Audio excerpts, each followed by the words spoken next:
Concerning the President's fiscal year 2026 budget request. I welcome Secretary Hegseth, Chairman Caine, and Acting Controller McDonald. As we review the past 5 months, the President and the Department of Defense have much to be proud of. The administration has largely succeeded in refocusing the Pentagon on warfighting. Our recruitment numbers have dramatically improved. That is a very important achievement and one we will continue to celebrate. The U.S. military has played a significant supporting role in the President's wholesale success at our southern border. He has achieved operational control over the situation, a position the vast majority of Americans support. In Operation Rough Rider, the President imposed costs on the Houthis. The operation was well executed by our service members, and it appears to have achieved its stated objectives for now. Similarly, the President has relentlessly struck al-Qaeda and ISIS terrorists. Those strikes have helped to open up space for diplomatic breakthroughs in Syria, and they have prevented significant external attacks that could have emanated from Somalia. Unfortunately, the axis of aggressors is resilient. It is hell-bent on challenging American global leadership. It is clearer than ever that Vladimir Putin is uninterested in President Trump's and President Zelensky's offers for real peace negotiations. The Europeans are heeding the President's call to rearm, but we are in a tenuous period. A precipitate withdrawal of U.S. forces from Europe could undo all that progress. In Asia, the Chinese Communist Party continues its campaign of aggression against its neighbors and still displays open ambitions to retake Taiwan. Secretary Hegseth recently made stated objectives for now. Similarly, the President has relentlessly struck al-Qaeda and ISIS terrorists. Those strikes have helped to open up space for diplomatic breakthroughs in Syria, and they have prevented significant external attacks that could have emanated from Somalia. Unfortunately, the axis of aggressors is resilient. It is hell-bent on challenging American global leadership. It is clearer than ever that Vladimir Putin is uninterested in President Trump's and President Zelensky's offers for real peace negotiations. The Europeans are heeding the President's call to rearm, but we are in a tenuous period. A precipitate withdrawal of U.S. forces from Europe could undo all that progress. In Asia, the Chinese Communist Party continues its campaign of aggression against its neighbors and still displays open ambitions to retake Taiwan. Secretary Hegseth recently made this crucial point in an important speech in Shangri-La. He said, and I quote, "China seeks to become a hegemonic power in Asia," unquote. He is right. China intends to use military force to achieve Xi Jinping's goals. Meanwhile, in the Middle East, the Ayatollah is hiding as his regime crumbles. He is still refusing to negotiate. In short, this is the most dangerous national security moment since World War II. Unconstrained, aggressive dictators are on the move. And importantly, the character of warfare is rapidly changing. That is a dangerous combination. We cannot have an American-led golden age of peace and prosperity if we fail to navigate these historic security challenges. President Trump is actively working to protect American interests against four main adversaries: Xi Jinping and his Chinese Communist Party, Vladimir Putin's militarized Russia, Kim Jong-un's North Korea, and the Ayatollah's religious fanatics, including his web of terrorists. Our Commander-in-Chief deserves a military capable of maintaining deterrence and applying force when necessary to protect U.S. interests, as he has done in Yemen. I regret to say that this fiscal year 2026 budget request will not deliver that military. When Secretary Hegseth testified before this and toward Communist China, Communist China has increased its budget by over 7% each year for the past decade. I know 6 discretionary request, but we need to acknowledge that a flat fiscal year 2026 budget is what OMB delivered. I expect we will spend today reviewing the numerous significant holes in this request, gaps that will make it much more difficult for President Trump to equip our service members and for his advisors to develop credible military options. Across the budget, we see significant holes: shipbuilding, tactical fighters, basic maintenance money, and more, all insufficient. The budget seems to be written as if there are many items in the reconciliation package that simply are not in that bill. This is confusing because the text of the reconciliation bill has been public for quite some time. Chairman Rogers of the House and I worked closely with the executive branch and members of this committee on the contents of the package. This budget threatens to undermine the good work we have done together on that bill and leads me to question whether some officials in the administration plan to ignore congressional intent. I believe ignoring congressional intent would be a wrong-headed decision for the United States of America. We all work for the American people, and we share largely identical goals when it comes to deterring Xi Jinping, Vladimir Putin, and other threats. We need to work much more closely together on investment strategies and actions necessary to rebuild our industrial base. The President and the Congress want action on reindustrialization. We want to rebuild the arsenal of democracy. We need action on industrial base integration, streamlined weapon sales, and cooperation with our allies and partners. We agree on fundamentally changing the way the DoD budgets and handles acquisition. Now we need to agree on providing the men and women of the Department of Defense with the resources they need to do their jobs. We have no time to waste.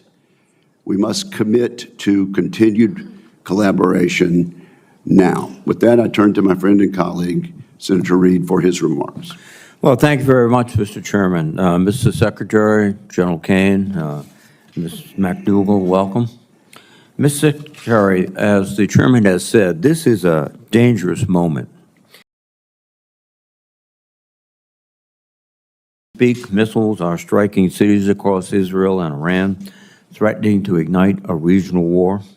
There should be no doubt that for the safety of the United States and the rest of the world, Iran cannot acquire a nuclear weapon. However, Prime Minister Netanyahu's decision to preemptively launch a war with Iran against the urging of the President threatens the stability of the entire region and the safety of Americans stationed there. The Trump administration must take urgent steps to prevent a wider war. Mr. Secretary, I would ask you to be crystal clear this morning about the administration's posture toward Iran. More broadly, Russia continues its bloody assault on Ukraine, unmoved by President Trump's negotiating tactics, and China is threatening our allies in the Indo-Pacific as America once again redirects its attention to the Middle East. This is a moment that requires leadership, expertise, and confidence from the Department of Defense. And Mr. Secretary, I am concerned, frankly, that these qualities have been eroded under your leadership. In your opening statement, you write, quote, "At the Department of Defense, we are sweeping away distractions to focus on our core mission of warfighting," close quote. I'm a bit skeptical. Since you were sworn in, much of the Pentagon has been in disarray. You have purged thousands of defense experts, gutted oversight offices, and surrounded yourself with hand-picked loyalists. You have fired a number of our most accomplished generals and admirals with no explanation, no replacement. Your chief of staff, several top policy advisors, and chief spokesmen have all either resigned or been fired. This is a legitimate problem for our national defense. Much of the Pentagon seems to have been paralyzed by infighting and stripped of expert staff at a time when we need stability and professionalism. Mr. Secretary, You must address this so the rest of the department can be laser-focused on their missions. I'm also concerned about your forays into diplomacy. The Secretary must be a capable statesman, especially in this dangerous global environment. During your first official trip to Europe, you made unfortunate mistakes, including by accidentally conceding America's negotiating leverage to Russia when you announced, quote, we must start by recognizing that returning to Ukraine's 2014 borders is an unrealistic objective, and, quote, the United States does not believe that NATO membership for Ukraine is a realistic outcome of a negotiated settlement. The State Department walked back your comments, but I worry that they cost us lasting credibility during peace negotiations and with our European allies. And, Mr. Secretary, I hope you've learned from these episodes. The key to our long-run success against China, Russia, and Iran and others depend on our ability to equip our forces with the ships, aircraft, and weapons needed to effectively deter them or, if necessary, defeat them. Mr. Secretary, you have said that readiness is your top priority, but I'm concerned by a number of actions you have taken that seem to distract from readiness.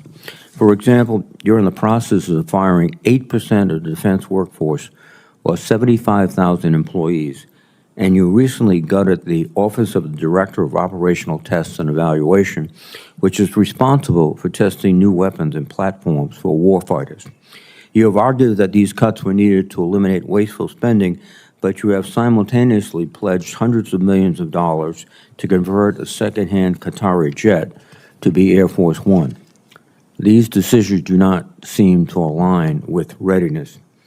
Similarly, over the past 2 weeks, you have ordered 4,700 National Guard troops and Marines into Los Angeles against the will of the governor and mayor.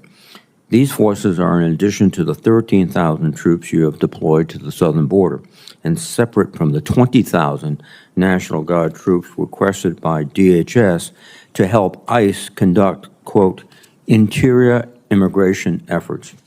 As a consequence, military units have to cancel their national training center rotations and waste invaluable hours and resources performing DHS activities unrelated to their warfighting missions. I cannot imagine a faster way to erode military readiness and distract from our ability to deter China, Russia, and Iran. You also claim that merit is the only measure of performance under your leadership. That is a worthy principle. However, you refuse to explain you fired many of our most senior military officers, including the Chief of Naval Operations and the Commander of Cyber Command. All of these positions remain unfilled, which weakens our military. As importantly, these officers were fired without any justification, indeed without considering merit, which creates the worst possible outcome for a military force. Fear throughout the ranks that one should not speak up, should not refuse an illegal order, and should not call out abuse nor question decisions. I fear that last week's disturbing display of partisanship at President Trump's event at Fort Bragg is an example of this. Mr. Secretary, I hope you understand the grave risks of politicizing the military and that you will commit to preventing it. Finally, you have pledged to be transparent as Secretary of Defense. Yet, to date, you have not held a single press conference at the Pentagon. Instead, you have evicted news outlets from the building, overwhelmingly restricted press access, and searched for leaks within your own staff, even threatening general officers with polygraph tests. This is not transparency, and it is a disservice to the American people who deserve to know what their military is doing. Ultimately, Mr. Secretary, this is a dangerous moment, and you must better demonstrate leadership, expertise, and competence atop the Pentagon. You are the 9th Secretary of Defense I have overseen as a member of this committee. In fact, this is the 26th time I have questioned the Secretary of Defense during their annual posture hearing. I have disagreed with each and every one of them on issues of policy and strategy, some more frequently than others, but I've always been able to work with them openly and earnestly because we shared a common agreement that our national defense supersedes partisanship. It's disappointing so far that we have not been able to establish such a relationship with this committee and with your department. Your candid and honest testimony today can go a long way toward making that possible, and I hope we can make that progress. Thank you, Mr. Chairman. Thank you, Senator Reed. At this point, we'll ask our witnesses to summarize their testimony in 5 minutes or shorter. We begin with Secretary Hegseth. Sir, welcome to the committee. Well, thank you, Mr. Chairman.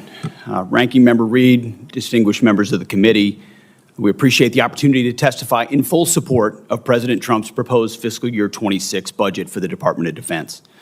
I'm honored to testify alongside General Dan Caine, Chairman of the Joint Chiefs, and Bryn McDonald, who's performing the duties of DOD's Comptroller and Chief Financial Officer. We are also very proud to represent our warriors and their families. And today, as they do every day, they're keeping our country safe. They're defending our homeland. They're standing up to Communist China. They're working hand in glove with our allies and partners. They are achieving peace through strength. I'd like to start by thanking this committee and Congress for your bipartisan leadership to give our troops a big pay raise in 2025. That includes an additional 10% raise for our junior enlisted service members E1 to E4. Thank you for supporting our initiatives that improve quality of life for our warriors and their families. Things that include making historic investments. This budget makes historic investments in living conditions, in barracks, in base housing. This budget reforms the PCS process to reduce the cost and stress of moves for families. We've already seen changes there. And we improve the quality of care provided by our defense healthcare system. The best part of my job is meeting and interacting with troops and their families. We hear their concerns. We know what it's like to face these challenges. I've been there recently. Each of these initiatives responds to feedback that we've gotten from the force. We are listening, and we are always looking for ways to improve quality of life for those who serve. Under President Trump's leadership, this budget puts America first and gives our warriors what they need. The $961.6 billion budget request, more than $1 trillion for national security, will end 4 years of chronic underinvestment in our military. Now, as is custom with first-year administration budget releases, additional time was necessary to implement presidential initiatives. So in the last 4 months, we've moved quickly to reverse course after 4 years of weakness and mismanagement. We found nearly $30 billion in savings across the department. And this savings, if you add this savings to our overall budget, we're increasing the DoD budget in 2026 by $143 billion. We do that by killing wasteful programs, targeting bureaucratic excess, and redirecting funding from Biden-era priorities to President Trump's priorities. We're working with the Department of Homeland Security to increase border security, to reduce China's malign influence in the Western Hemisphere, to defend freedom of navigation in the Red Sea. However, as we would all acknowledge, there's more work to do. I've got 3 core priorities in the department: restore the warrior ethos, rebuild our military, and reestablish deterrence. First, we're restoring the warrior ethos. President Trump has charged me to focus relentlessly on warfighting, lethality, meritocracy, standards, and readiness, and that is exactly what we're doing. We're setting standards that are high, equal, and unwavering. DEI is dead. We replaced it with a colorblind, gender-neutral, merit-based approach, and the force is responding incredibly. Because of President Trump and his America First priorities, recruitment and retention are higher than they've been in decades. Historic surge of young Americans who want to join our military. Second, we're rebuilding our military. 25 years ago, our military was unchallenged, yet we squandered that advantage as China carried out an unprecedented military buildup. President Trump is correcting that. We're reviving our defense industrial base, reforming our acquisitions process, rapidly fielding emerging technologies and new weapons to meet the challenges of the future. This budget invests $25 billion in Golden Dome for America, a down payment on President Trump's priority to defend our homeland. It also commits more than $62 billion to modernize and sustain our nuclear forces as we face rising nuclear dangers. The budget allocates $3.5 billion for the F-47, the world's first 6th-generation air superiority fighter. The budget will revitalize our shipbuilding industrial base with $6 billion in funding in FY26, and that's on top of $47 billion overall for shipbuilding. The budget significantly increases funds to buy next-generation technology, including autonomous systems, long-range drones, long-range fires, and hypersonics. We will put these capabilities in the hands of our warfighters, ensuring we remain the most lethal force in the world for generations to come. And third, we're reestablishing deterrence. When an opponent sees our well-equipped and tough-as-nails warriors, they will decide that today is not the day to test U.S. resolve. Credible deterrence, it starts at home, and it starts with securing our borders. As was mentioned by the chairman, we are working to achieve 100% operational control of the border. Illegal crossings have decreased 99.9%, and it was just reported today that CBP released 0 illegals into the U.S. last month, down from 62,000 released into the interior last May. The Indo-Pacific is our priority theater, and China is our pacing threat. That's why I've traveled twice to that region to visit our forces and meet with our allies and partners. As we shift toward the Indo-Pacific, we're looking more to our allies and partners to be force multipliers alongside the United States, and we're making progress in that. We applaud those allies who are stepping up, but others need to do more and quickly. At the NATO Heads of State meeting next week, we expect NATO allies to commit to spending 5% of GDP on defense and defense-related investment, an almost inconceivable accomplishment when President Trump started that project in his first term. And with NATO stepping up, we now have a new standard for allied defense spending that all of our allies around the world, including in Asia, should move to. As the President has rightly pointed out, it's only fair that our allies and partners do their part. We cannot want their security more than they do. The Department of Defense is executing a common-sense agenda to achieve peace through strength. We know the threats we face are serious, and so our investments are as well. And that's what this budget does. It matches capabilities to threats.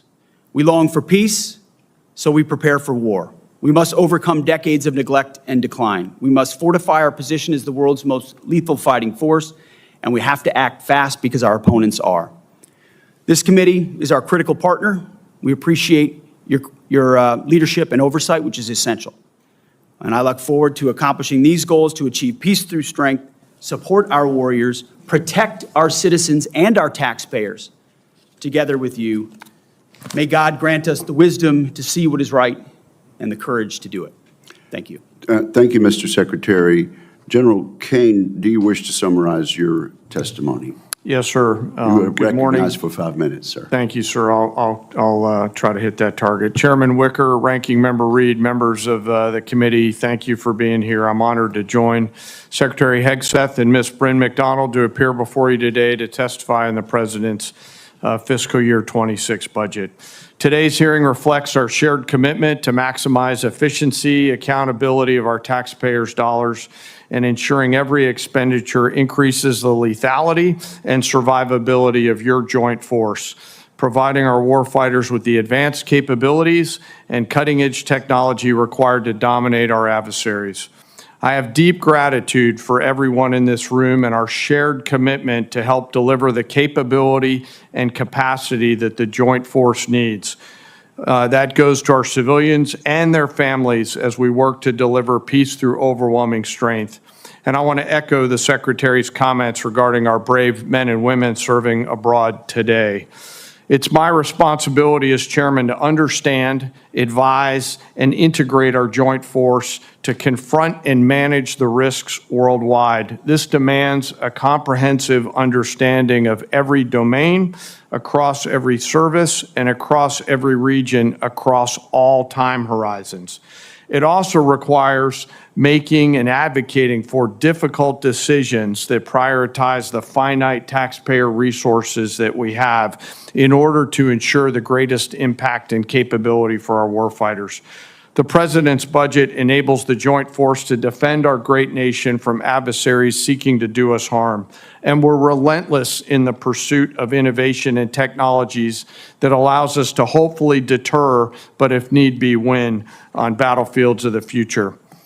This budget empowers the joint force to get after the Secretary's 3 pillars: restoring the warrior ethos, rebuilding our military, and reestablishing deterrence, and ensures that the joint force is properly armed, globally integrated, and ready to go. The President's budget invests in our warfighting capabilities to win, as I said, on the battlefields of the future. We must be properly armed with the right capabilities, lethal, modern, reliable, survivable, and at scale in order to win.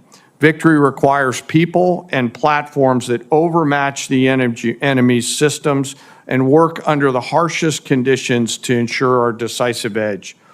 This budget gives the necessary tools to reinvigorate our national and defense industrial base. Our nation is full of incredible talent, and we need to unlock every bit of it. This budget also helps us become more globally integrated, which is one of my main jobs. We are in the Joint Force relationship entrepreneurs, working together with the military, but also with our allies and partners, the interagency and industry, to make sure that we're connected before crisis or conflict. And this budget helps us to integrate that combat capability as our commanders and leaders consider actions and activities, not at the point that we're in a crisis somewhere. Finally, the President's budget reflects our mandate to stay ready, always on the account, anticipating the next fight and making sure that everyone is ready to go. But the most important component is our people. The budget makes meaningful investments in our service members and their families, improving quality of life for housing, medical care, and the ever-important moving process. As our most precious asset, we have to deliver for our people. I want to highlight one of them today. Sitting behind me is Colonel Matt Jamont. Many folks know Matt up on the Hill today. It's probably his last hearing in uniform, which after 31 years, he graduates from service later this year. He's been like a pterodactyl for the Joint Force, always delivering and advocating for it. Pterodactyls are very, very old. Yes, sir, I know. You'll note his, Would you raise your hand, Colonel? Young. Yes, sir. Thank you. Thank you for your service. It's an honor every day to serve alongside some of the extraordinary warriors and civilian teammates that our nation has to offer. I assure this committee that the Joint Force remains committed and capable, and we're grateful for your continued support. I want to also highlight the leaders that will come before this committee in the coming days, which will be carefully considered by each of you for the general and flag officer assignments. They are all extraordinary. I am mindful and grateful for those that are currently deployed right now. They are on my mind and in my heart, and I know the secretaries as well. And I continue to hold a special remembrance for our fallen and the families of our fallen who show us what right looks like. Thank you for your time, and with that, I look forward to your questions. Very skillful use of time, General. And Ms. McDonald, we will not require an opening statement from you. Thank you for being available for questions today. And now we move to rounds of 5-minute questions. And let me say, we expect full attendance today, and I expect all members will want to ask questions. I've tried to be very skillful sometimes in my membership on this committee to ask a very involved question with about 20 seconds to go in my 5 minutes. We will not be using that practice today. Or we'll be here in the wee hours of the early evening. So at this point, let me begin by asking Secretary Hegseth about congressional intent. We worry about the explicit choices that the Congress has made and that have been enacted into law by the President in the fiscal year 2026 budget. The decision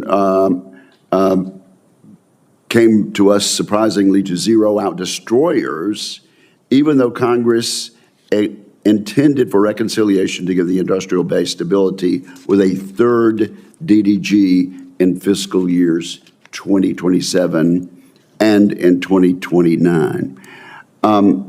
I've asked this of every nominee from the department who has come before us about honoring congressional intent. We will put funds in the reconciliation bill, working with the House and working with the administration to get the signature on the bill. And we will make clear alongside that the specific congressional intent. I've asked this of every official, and I will ask you as well, Mr. Secretary, do you commit to following congressional intent unequivocally on reconciliation? Well, thank you for the question, Mr. Chairman.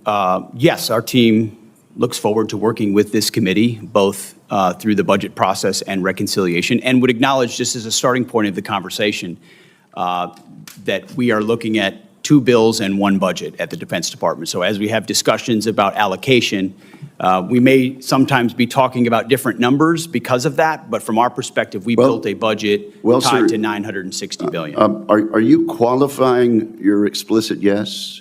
Because we have not had that from any of the other witnesses that have come before us. If our congressional intent alongside the numbers in reconciliation is explicitly expressed, do you commit to following congressional intent unequivocally in reconciliation?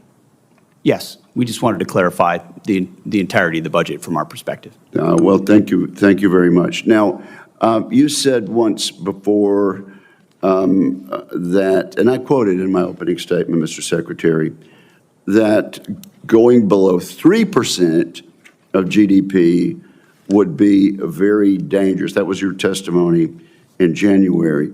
Of course, you know well that we're asking our allies in Europe and NATO to go to 5%, and it has been the intention of most of us on the committee that the United States lead by example and, in fact, follow the peace through strength example of President Reagan and his administration in getting to 5%.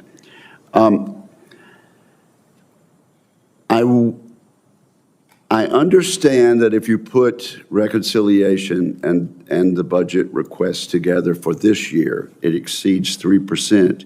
But if we go back to that same baseline for the next 3 years after that, we'll be under 3%. We intend to fix that. But do you still agree that going below 3% would be a, quote, very dangerous, unquote, choice? Yes, sir, and so does the President of the United States, which is why this budget increases from FY25 13%, puts us at 3.5% of GDP on defense, and we feel like is a generational increase in defense capabilities. And when you add that alongside the $30 billion we've already found in savings and repurposed, that's where I get to the $143 billion in additional spending in defense, which we think is substantial. And you agree then, Mr. Secretary, that in future years, it would be very dangerous to go below that 3%? As I said in my remarks, we're going to match our budget to threats. And so, yes, in the future, we anticipate threats like we have today. And so I would anticipate a robust budget in the future. Yes. Would you please be kind enough to answer my question? Would going below 3% in future fiscal years be, quote, very dangerous, unquote, as you said in your statement in January? Yes, sir, and I believe the President of the United States definitely feels the same way. Thank you, sir. Senator Reid. Thank you very much. And I yield back 5 seconds. I'll take those 5 seconds. Oh, no, sir. No, that's not the way it works. First, let me apologize to Miss McDonald, who I said was Miss McDougal. You're Irish, right? My husband is, yes, sir. Well, that's good enough. Thank you. You were Scotch for a few minutes, but I apologize, ma'am. And, Mr. Secretary, you have fired a number of general and flag officers, and you clearly have the authority to do that, but there was no cause given, and it's also deeply concerning. It's taking a long time to appoint successors. I understand that today you announced that the nominee for CNO will be Admiral Darrell Caudle. Is that right? Yes, sir. Well, we still have many of these positions open, including the U.S. Cyber Command, which is absolutely critical. Do you believe that these lack of nominated leaders are affecting our warfighting abilities? Sir, I believe we all serve at the pleasure of the president. And in every single position, we're looking for the right man or woman to fill that role, to execute on behalf of the missions of this department. And we're doing it expeditiously in every case. Again, do you have any anticipation of when we'll receive the nominee for Cyber Command? Sir, as I mentioned before, we have a very capable deputy at Cyber Command who has taken the helm. So it's not as if it's without leadership, very much so. But we are, as recently as yesterday, had a high-level discussion of exactly what that will be. Mr. Secretary, in your opening statement, you stated, at the Department of Defense, we are sweeping away distraction to focus on our core mission of warfighting. However, since your confirmation, your office has been consumed by high turnover and disarray. At least 3 senior aides were fired and subsequently investigated for leaks, alleged leaks to the press. Your first chief of staff has since left his position, and to the best of my knowledge, that position is vacant. The Inspector General is reviewing your use of Signal app to send sensitive information pertaining to military operations in Yemen, not only to senior government officials, but to your wife, your brother, and your personal lawyer. Finally, according to press reports, you have threatened polygraph tests against senior members of the military.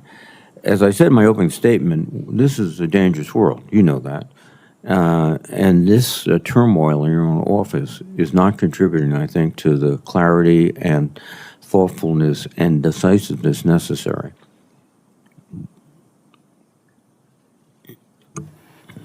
Sir, I would just say the media loves sensational headlines that are not connected at all to reality. If you look at the execution of our office and what we've done on the president's priorities, I'm very proud of what we've been able to do in 140 days. And when you move fast to reestablish deterrence and restore a warrior ethos and rebuild the military, it's going to come with some changes. But when you look at the leadership structure, both in uniform and on the civilian side of the Defense Department, it's as strong and capable as it's ever been. And I would contrast it with the chaos of the world under the previous administration. The debacle in Afghanistan, war unleashed in Ukraine, what happened on October 7th, that was a view of weakness and chaos unleashed by the Biden administration under the previous defense secretary. So if a few changes have to be made in the first portion of my term in order to get it right, I think that's pretty acceptable to establish deterrence and rebuild our military and restore the warrior ethos. Well, Mr. Secretary, you can cite those examples. History, I might have a different perspective. As I understand it, the direction to leave Afghanistan was an agreement with President Trump in Doha, which left our forces in a very precarious position since they were there for a year and they had to come out. And Taliban knew that, and they were going after them. But let me move on to another issue, which is 30 seconds. 35. We have had detainees in Guantanamo, and we have used military flights to get them there. The problem, I think, is that some of these military flights have not contained DHS agents on it. And so, in effect, the military becomes not just the custodial agents, they're also the control agents. And that would seem to me a violation of military procedures. Is that practice continuing? Senator, every aspect of that mission is in coordination with DHS and with DHS officials. So there are no flights with airmen only on board? Not that I'm aware of, sir. Thank you. Thank you, Senator Reid. Senator Fisher. Thank you, Mr. Chairman. Mr. Secretary General, Ms. McDonald, welcome.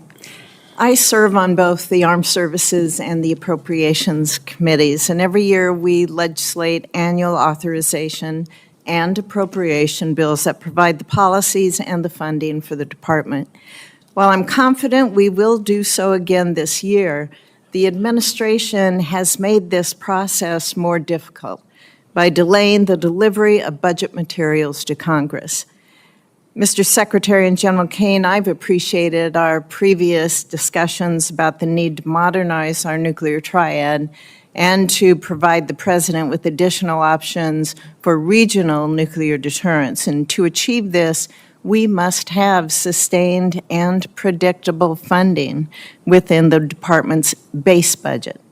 I'm concerned that the Department's fiscal year 26 request relies too heavily on reconciliation for some of our nuclear programs. For example, the reconciliation text includes funding for Sentinel. That is meant to accelerate and reduce risk in the program over the next several years. It is not meant to fill a self-imposed gap in funding in a single fiscal year created by shortchanging ICBMs in the base budget. I understand using reconciliation funding is relatively new to the department, but I expect us to work together throughout this cycle so that we can assure that funds are used as intended and that the programs are adequately funded within that base budget. General Caine, do you agree that nuclear modernization programs should be prioritized both to keep pace with the threats and to ensure that the President has a full array of options for nuclear deterrence?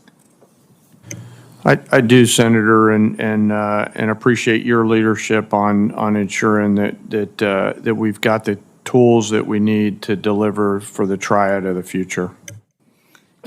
Secretary Hegseth, although progress has been made the last several years, I continue to be concerned about the ability of our defense industrial base to produce munitions at an adequate scale to support our warfighters in these modern conflicts that we have. And now that you have been sworn in and had time to review the current state of our industrial base, what more should the department be doing to increase munitions production, and how does this budget request support these objectives? Senator, it's a great question. We should be doing everything we can, which is precisely what we are doing at the very highest levels, from myself to the Deputy Secretary of Defense with industry. This budget is a 45% increase in the defense industrial base. It invests in critical munitions procurement. It invests in defense supply chains, in resilience in supply chains, in increased competition and capabilities for outside companies to get into the business of providing critical munitions. So across the board, we're finding and hiring innovators to move as quickly as possible, cutting through the bureaucracy, the red tape to deliver those systems in a world that needs them now more than ever. Could you get back to me on timelines that you have set for each of those areas that you mentioned, and obviously the funding that's going towards them, but I'd be interested in what you're setting for yourself for goals for the timelines in getting that achieved? Yes, ma'am, we have those and we will get those to you. Thank you. And General Caine, do you assess that the total munitions requirement is currently aligned with the magnitude of the threats that this country faces, or should the department review its stockpile requirements to ensure that we are fully prepared for these modern conflicts? Senator, we're always looking at the lessons learned of past conflicts to include the most recent ones around the world and taking those and applying those to what the future of war might look like. So we're always evolving and considering what the mix of munitions that we need for the joint force in order to deliver overwhelming strength. And I would be remiss if I didn't bring up spectrum. So as we look towards the Golden Dome and the importance of that, over the next several weeks, I hope we can see some more details on that because we can't shoot what we don't see. And I think it's important that all of us here, as well as the public, understand the importance of the spectrum that the department has in order to reach that. Thank you. Thank you, Senator Fisher, for that important and correct observation. Senator Shaheen. Thank you all very much for being here. News reports this morning suggest that the President is actively considering intervening in the situation in the Middle East. I understand that we have 40,000 troops deployed in the region, many of whom are in range of Iranian missiles. And it's being reported that the president is being asked to consider providing the bunker buster bomb that is required to be carried only by the B-2 bomber and would require a U.S. pilot. That raises real concerns about what retaliation might mean for the safety and stability of the entire region and our troops and Americans who are in the region. So can you tell us, Mr. Secretary, are you considering military action that would bring us into active hostilities? And whether you expect a decision to be made on that anytime in the next few days? Just bearing in mind, and you can stop the clock, we will be going into a classified portion of the hearing later on. But proceed, Mr. Secretary. I understand that, Mr. Chairman, but I think this is a question that's very important for the American public to hear. I just wanted to make it clear that there would be an opportunity to Thank you. get very deep into that. Go ahead. Senator, I agree with the chairman. Most of what I can or should say would be reserved for a classified setting. I would say the president, obviously, any decisions on this matter are at the presidential level. He has communicated very clearly for quite some time. I do understand that, Mr. Secretary, but my question for you is whether you have been asked actively to provide options for the president regarding a strike in the Middle East. If I had or I had not, I wouldn't disclose that in this forum, Senator. My job, our job, the chairman and I, at all times, is to make sure the president has options and is informed of what those options might be and what the ramifications of those options might be. I appreciate that. You mentioned the troops in the region. I Maximum expect- force protection at all times is being maintained. I would hope that as soon as consideration about action is determined, that the public will be informed about that. 6 of us on this committee just returned from the largest air show in the world. At that, it was very impressive to see the innovation and technology from our industry on aerospace.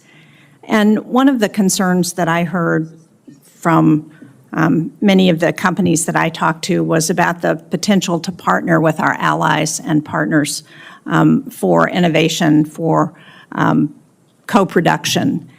And one concern I heard was about the proposed review of the AUKUS agreement.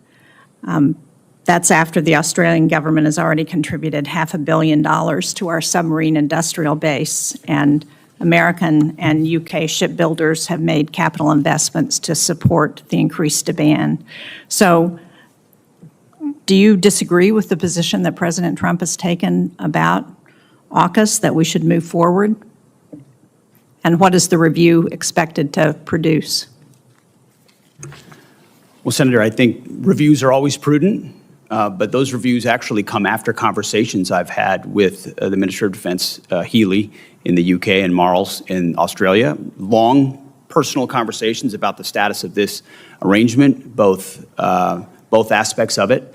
So we are reviewing it because that's what the Defense Department ought to do, to make sure it fits the priorities of the president, and that our defense and shipbuilding industrial base can support, ensure that we're clear on all sides of that, on either pillar. And then on pillar 2, identifying specifically the ways we can work together most meaningfully to co-produce with our industrial base munitions or other capabilities that would be most applicable to the threats we face. But do you agree that it's important to increase the capability of our nuclear deterrent in the Indo-Pacific, and that AUKUS is one way to do that? I do, and working through Thank you. AUKUS as a That's- possible avenue for that is a good thing. Last week, Mr. Secretary, during the SAC-D appropriations hearing, you reaffirmed the need for an exemption for the Portsmouth Naval Shipyard to your hiring freeze. Senator Collins asked you a very relevant question on that, and since Senator King and I share that shipyard, I'd like to ask you again, because we have not yet heard anything from you or from the Office of Personnel Management about how they're responding to this. DOD has told us that the Office of Personnel Management needs to review every single new hire one by one at a time when we need 550 people every year just to keep up with the Navy's demand for maintenance and on its nuclear submarines. So will you commit to talking to OPM on this issue? Thank you. Yes. Thank you, Senator Shaheen. Senator Cotton. Welcome, everyone. Thank you for your testimony, and more importantly, your service. Secretary Hegseth, the president at a press gaggle just now at the White House said of strikes against Iran, to Senator Shaheen's question, I may do it, I may not do it. I mean, nobody knows what I'm going to do. You had referred to these questions as a presidential level decision, is that right? And I think that's always true. Advisors advise and presidents decide. But it's your job to have contingency plans for everything that the president may or may not decide. Is that correct? That is correct. And no one should be surprised or scandalized that the Pentagon has lots and lots of contingency plans. Senator, our job is to have contingency plans. It's like in Armageddon, Billy Bob Thornton's character Truman, speaking of NASA, could have been speaking of the Pentagon. You're geniuses. You're just thinking stuff up, and you got people in another room backing them up. Is that right? We plan. Thank you. And although it's true in every part of the government, it's probably no more true in your department that it's a presidential level decision. This is the president's core constitutional responsibilities as the commander-in-chief. I mean, it's important what he does with labor and HUD and the rest, but as the commander-in-chief, it's the most important role he has, and therefore you're the department where you take the most direct guidance from the president. Everyone in the department has to support the president's decisions once those decisions are made, correct?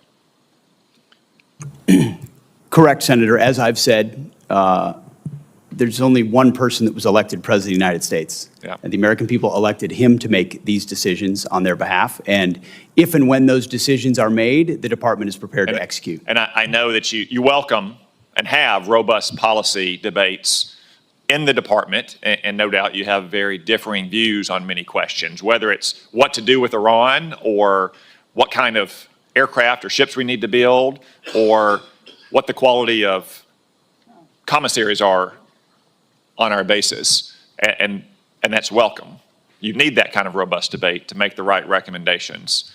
But once the president's decision has been made on any question, that's final, right? That's your standard?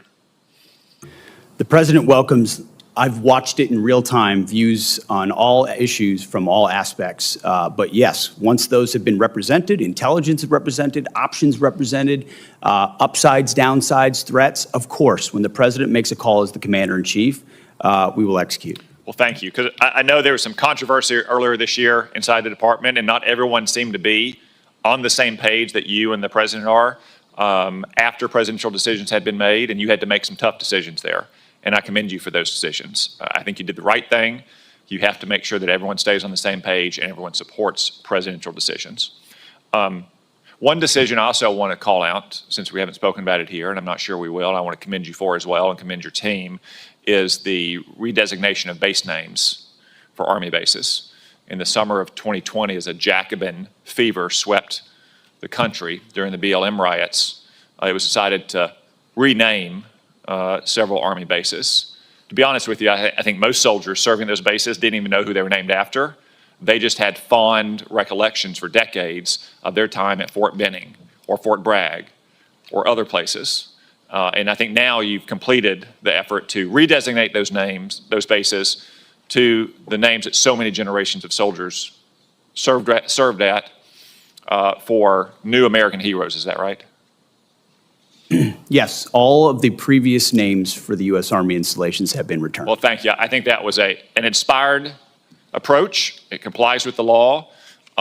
It teaches a new generation of soldiers about those who went before them, and I hope the matter is settled. I especially want to commend you for Fort Gordon, named after Gary Gordon, one of two Delta operators along with Randy Shugart, who willingly laid down their life in the Battle of Mogadishu to protect their buddies, not even in the battle at the time, and against commanders' repeated wishes until they pestered the commanders finally to let them get on the ground and protect those soldiers on the ground and lay down their life. I think that was an inspired choice.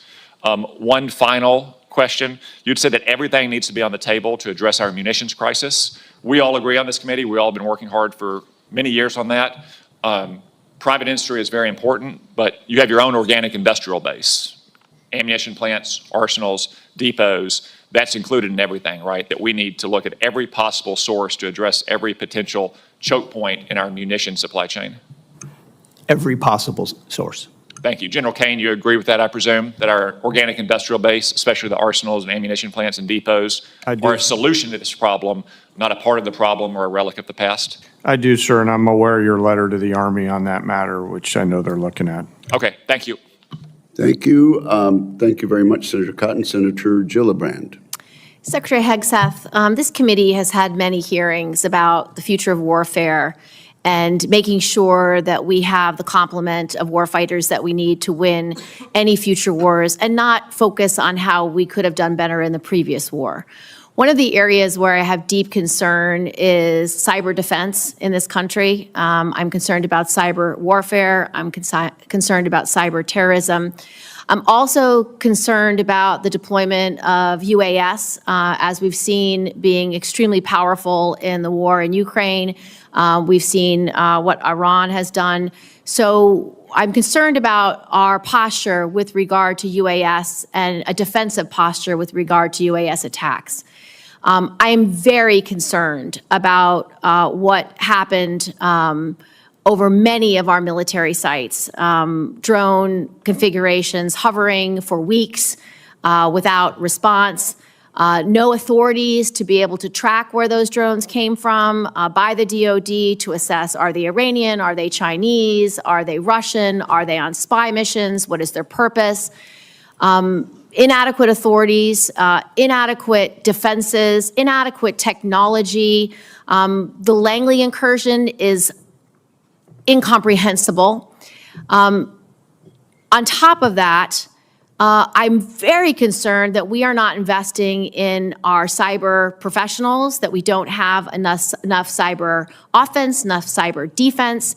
We have currently 30,000 open cyber positions within the DoD. So I'd like to hear from you, what's your plan to have cyber defense and cyber warriors at the appropriate complement? And number two, what is your plan to create the authorities that you need for UAS defense and to have the inadequate response of this is someone else's job no longer come out of our leaders? Well, Senator, thank you for the question. You're right over the target. Cyber needs to be a part of every single way that we plan and look at the world. That gray zone part of conflict, and we can't cede that terrain in any way to our adversaries. And so it is, you'll see the resources in this budget that invest in that. You'll see it fully integrated into planning and capabilities.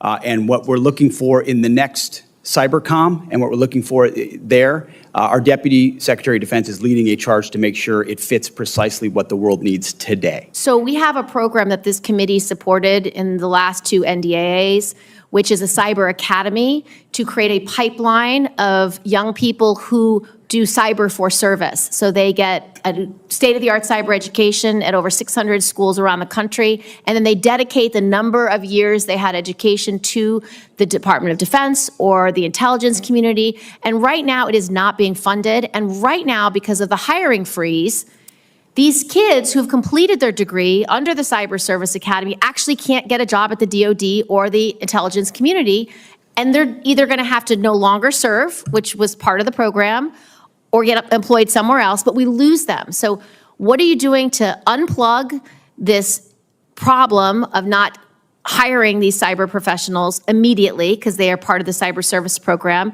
And your budget does not show that you are planning to fill 100 cyber positions for these young people who want to serve in the IC community or in the IC or in the Department of Defense. We'll review that aspect of the hiring freeze in the Cyber Academy. We want those positions filled. We're fully committed to it.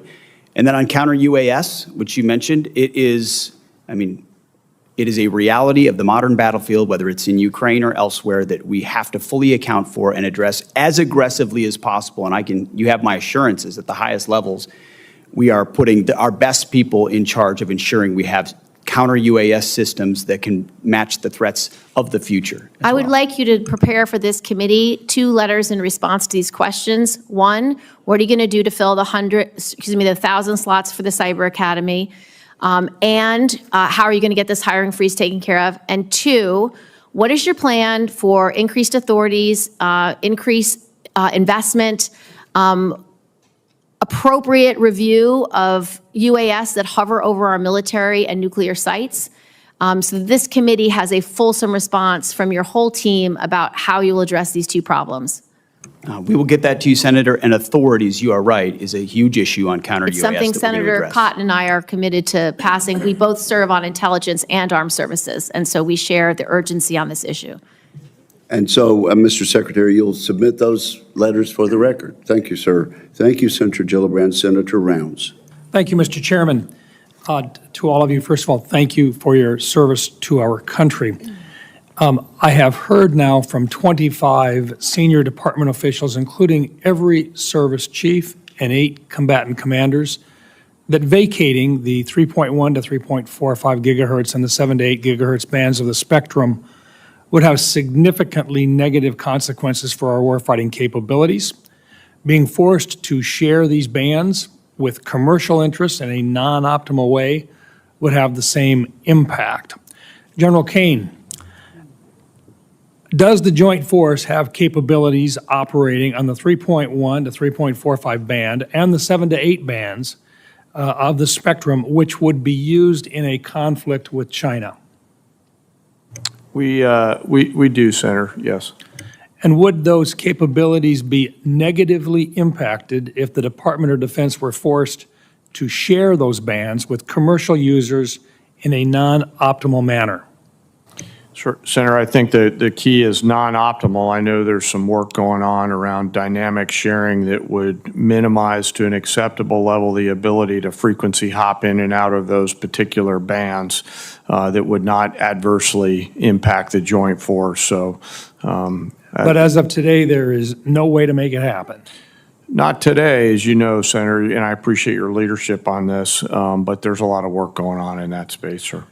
I think we agree that the economic security is national security and that we need to move forward in the next gen with regard to our communications capabilities. But as it pertains to spectrum auction authority, how do you view a spectrum auction process that bases decisions solely on economic considerations? Well, as you said, Senator, economic security is national security. You know, those are policy decisions. My job as the chairman is to provide the military advice to our policymakers and let them make that decision. And this firmly sits in that policy space. And so rather than put myself sideways out of my swim lane, I'll leave it to them to decide. But in your professional military opinion, the areas between 3.1 to 3.45 and the 7 to 8 band are critical to our national defense. 3.1 to 3.45, no doubt. Lower end of the 7, there's some, I think, some discussion. 7.4 to 8.4 is an area that I'd prefer us to hang on to, Mr. Thank Senator. you. And Secretary Hegseth, I know that you've told me that you would be willing to go to the mat to protect these critical capabilities. I think that is critical. In fact, these bands are essential to building Golden Dome, which will require even more radars and military communications infrastructure than we currently have, particularly around population centers and defense sites, as we see in Israel today. Would you agree with that today, sir? Yes, Senator, I concur with the chairman's characterization, and I would just say at no time in conversations around spectrum has DOD's equity never been, it's always been fully represented in those conversations to ensure we protect what we need to protect. Thank you. General Caine, what is your assessment of the operational and strategic benefits of maintaining the dual hat leadership arrangement between U.S. Cyber Command and National Security Agency, the NSA, particularly in terms of intelligence integration, speed of action, and mission success in contested environments? Sir, I can argue both sides of that one, and you know, mindful that that's a policy discussion. I think that either will go on soon or has been going on, and I'd prefer to leave that to the policymakers. I think the key is both organizations are critically important, and whether it's a single commander or two leaders that collaborate with no distance between them, we achieve the same end state. Would it be fair to say that the dual hat prevents stovepipes in the cyber domain today? Senator, there's stovepipes in all kinds of domains today, so I can't assure you that it would prevent them. What I do hope is that whatever path we take, we select leaders who are committed to integrating and knocking down those stovepipes, whether it's a single leader or two leaders. That's what the nation needs. We have been successful in making significant exchanges and utilizing assets for both the NSA and for Cyber Command so far. Secretary Hegseth, are you committed to maintaining the dual hat relationship that has significantly benefited our national security to date? Senator, as of right now, we're maintaining the status quo, but it's something we reserve the right to review. Thank you. Thank you, Mr. Chairman. Thank you, Senator Round. Senator Blumenthal. Thanks, Mr. Chairman.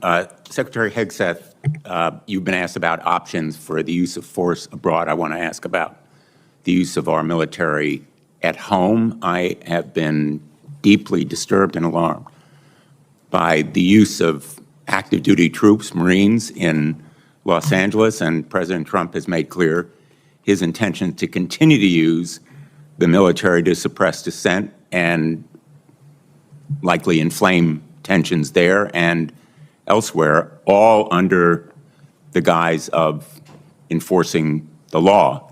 What he's doing may well be illegal. I want to ask you about contingency plans for the use of active duty military in other cities. Do you have such contingency plans? Senator, I would just say we share the president's view that, as you characterized it, we are deeply disturbed and alarmed that ICE officers are being attacked while doing their job in any city in America. And so allowing National Guard or active troops under existing authorities to defend them is important. On ICE officers, yes, but we ought to be equally alarmed by the illegal use of active duty Marines or other military. I take it from your answer that you do have contingency plans for the use of military in other cities. We have never and will not illegally deploy troops. All have been under existing and well-established authorities to use troops to support federal law enforcement officers. So far, there's been no legal justification. It's been challenged successfully. I think that it will prevail. Those challenges will prevail in the courts. And I want to ask you right now to submit to this panel those contingency plans for the use of active duty military in other cities. I want to move on to another area of questioning. The chairman has said that you've submitted precious little detail, to quote him, precious little detail about the budget. I think there is no detail. This budget is literally a rough outline with short-sighted shortfalls. For example, the shortfall on the Columbia-class, $2 billion. Only about $1 billion for Virginia-class. There is virtually no outline or specificity as to how you are going to provide drones to defend and also engage in offensive outline and maneuvers. The nature of warfare is changing right before our eyes in real time. Unmanned aerial and undersea warfare is happening in Ukraine and elsewhere, and I think that you owe this committee and the American public more specificity in that budget, because we will be at risk, we are at risk right now, in the Middle East, and I want to know whether we have contingency plans to protect our U.S. personnel in the region from the kind of swarm of drones that have proved devastating already to 3 of our service people in the Middle East on a base in Jordan. Do you have such plans to protect against drones there? Senator, we work hand in glove with the Joint Staff and CENTCOM and every COCOM especially right now, to ensure everything at our disposal is available to ensure maximum force protection against any contingency, including the one you described, sir. Well, I have no assurance that we have the capacity to safeguard against the swarm of small, lightweight, slow-moving drones that are, in my view, our major vulnerability. And right now, if we engage in the Iran conflict, would put us and U.S. personnel at risk there. Let me ask you about Ukraine. I've just returned from my 7th trip to Ukraine. I am the advocate, chief sponsor with Senator Graham in the Russia sanctions bill. You said that the United States and the ranking member cited it, that we must start by recognizing that returning to Ukraine's pre-2014 borders is an unrealistic objective and will only prolong the war. My question to you is, when will you release the PDA $4 billion in equipment that Ukraine desperately needs? It's sitting there. Ukraine deserves it. When will it be released? We're aware of PDA 75, and that is a decision we can make in the future. My time has expired, but I Thank you. don't consider that answer adequate. Thank you, Senator Blumenthal. Senator Ernst. Thank you, Mr. Chair, and thank you, Secretary, and thank you, Chairman, for being here. Ms. McDonald, I'm actually going to have a question for you. So thank you very much for being here. And I know that Iran is on our minds right now. And Secretary, I'll just pose a very quick question to you. October 7th, 2023, Hamas attacked Israel. Who is the primary funder of Hamas? Senator, it is Iran.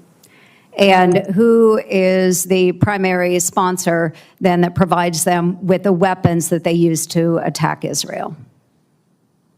Same answer, ma'am. And maybe our public is not aware, but 43 Americans lost their lives on October 7th at the hands of Hamas, which is an Iran-backed terrorist organization. 43 Americans. We never talk about it, folks. I heard nothing about this in the Biden administration. So when there is question about whether it's appropriate for America to be engaged in the Middle East in defending Americans that live and work abroad, I think there's our answer. So thank you, Secretary. I'll start with the Secretary, then I'll come to you, Ms. McDonald. Secretary Hegseth, I do want to thank you because we've had many discussions about this. You have appointed Steve Erickson as the Executive Director of Force Resiliency, and he will oversee the department's Sexual Assault Prevention and Response Office, what we know as SAPRO. And he will directly report to you on the issue of sexual assault within our military. And you've been very responsive on this issue, and I commend you for that. And I have already received my first briefing by Mr. Erickson. So to continue building on this progress, I'm going to hold quarterly meetings with the SAPRO, and we want to make sure that we continue the momentum that we are seeing within the department on that. And Secretary Hegseth, from your vantage point, what positive trends are you seeing out of SAPRO? Well, first of all, Senator, I want to thank you and other members of this committee for the work you've done on that issue. And I think in large part, and you'll see this in this budget, we continue to fund the programs which have seen efficacy. And so I think a lot of these were newer programs, new initiatives, new emphasis put in place that we have simply sought to maintain and accelerate. And you see that in this budget. And thankfully, we've seen this year sexual assault numbers decrease.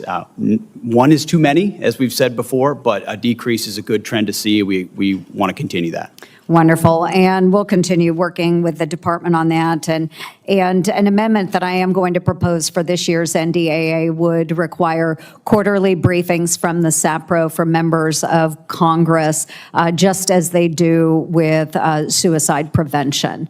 So we'll continue working on that. I also would love to touch upon a number of other issues. I've worked as far when it comes to fiscal sanity within the department. I can submit those for the record because I do want to give Ms. McDonald an opportunity. Let's talk about an audit. I love working with the comptrollers out there, but GAO released a report warning that the Department of Defense is unlikely to achieve a clean audit by 2028, citing longstanding financial management weaknesses. And it's my understanding that a key issue in the department's continued reliance on outdated business and feeder systems that lack internal controls continues to contribute to that. So to help address that, in the reconciliation package, we have $350 million that will be dedicated and directed toward improving audit outcomes across the department. So Ms. McDonald, all to you. Can you walk us through how the department intends to meet its statutory requirement of achieving that clean audit by 2028? Thank you for the question, Senator, and thank you for your support in reconciliation for automation, AI, and business system replacement to achieve the audit. The first day we came in, that was one of the first topics the Secretary and I discussed, and he actually just put out a memo with guidance for milestones each fiscal year that the department is going to achieve the financial audit by 2028 or sooner, as he has challenged us to do. The Marine Corps just passed their second clean audit opinion. 2 additional components have done the same recently. And within the next 3 years, under the Secretary's guidance, the remainder of the department will achieve the clean audit opinion. Well, outstanding. We really appreciate that. Thank you, everyone, for your service to our great nation. Thank you very much, Senator Ernst. Senator Hirono. Thank you, Mr. Chairman. Secretary Hegseth, you've had a tough start. At your confirmation hearing, my Democratic colleagues and I rightly questioned whether you had the requisite qualifications and experience to lead the DoD, the largest federal agency, especially given your checkered past, which included paying $50,000 in hush money to settle a sexual assault allegation against you, and driving 2 veterans organizations into the ground. After only months on the job, our concerns about you have proven true, as far as I'm concerned. Instead of strengthening national security, you've turned the Pentagon into a dysfunctional mess. You are jeopardizing military operations and service members' lives with your unprecedented action of texting classified military plans to anyone who might stroke your ego. Leading the Department of Defense is more than just a PR campaign filled with photo ops. While you pose for cameras, Russia's war of aggression against Ukraine continues unabated.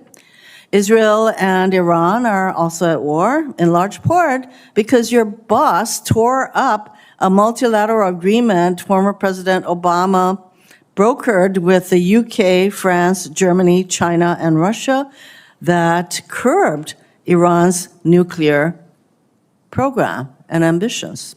Meanwhile, China advances in the Pacific as this regime undermines and attacks our allies. At a time when steady leadership is critical, we are confronted with crisis and instability.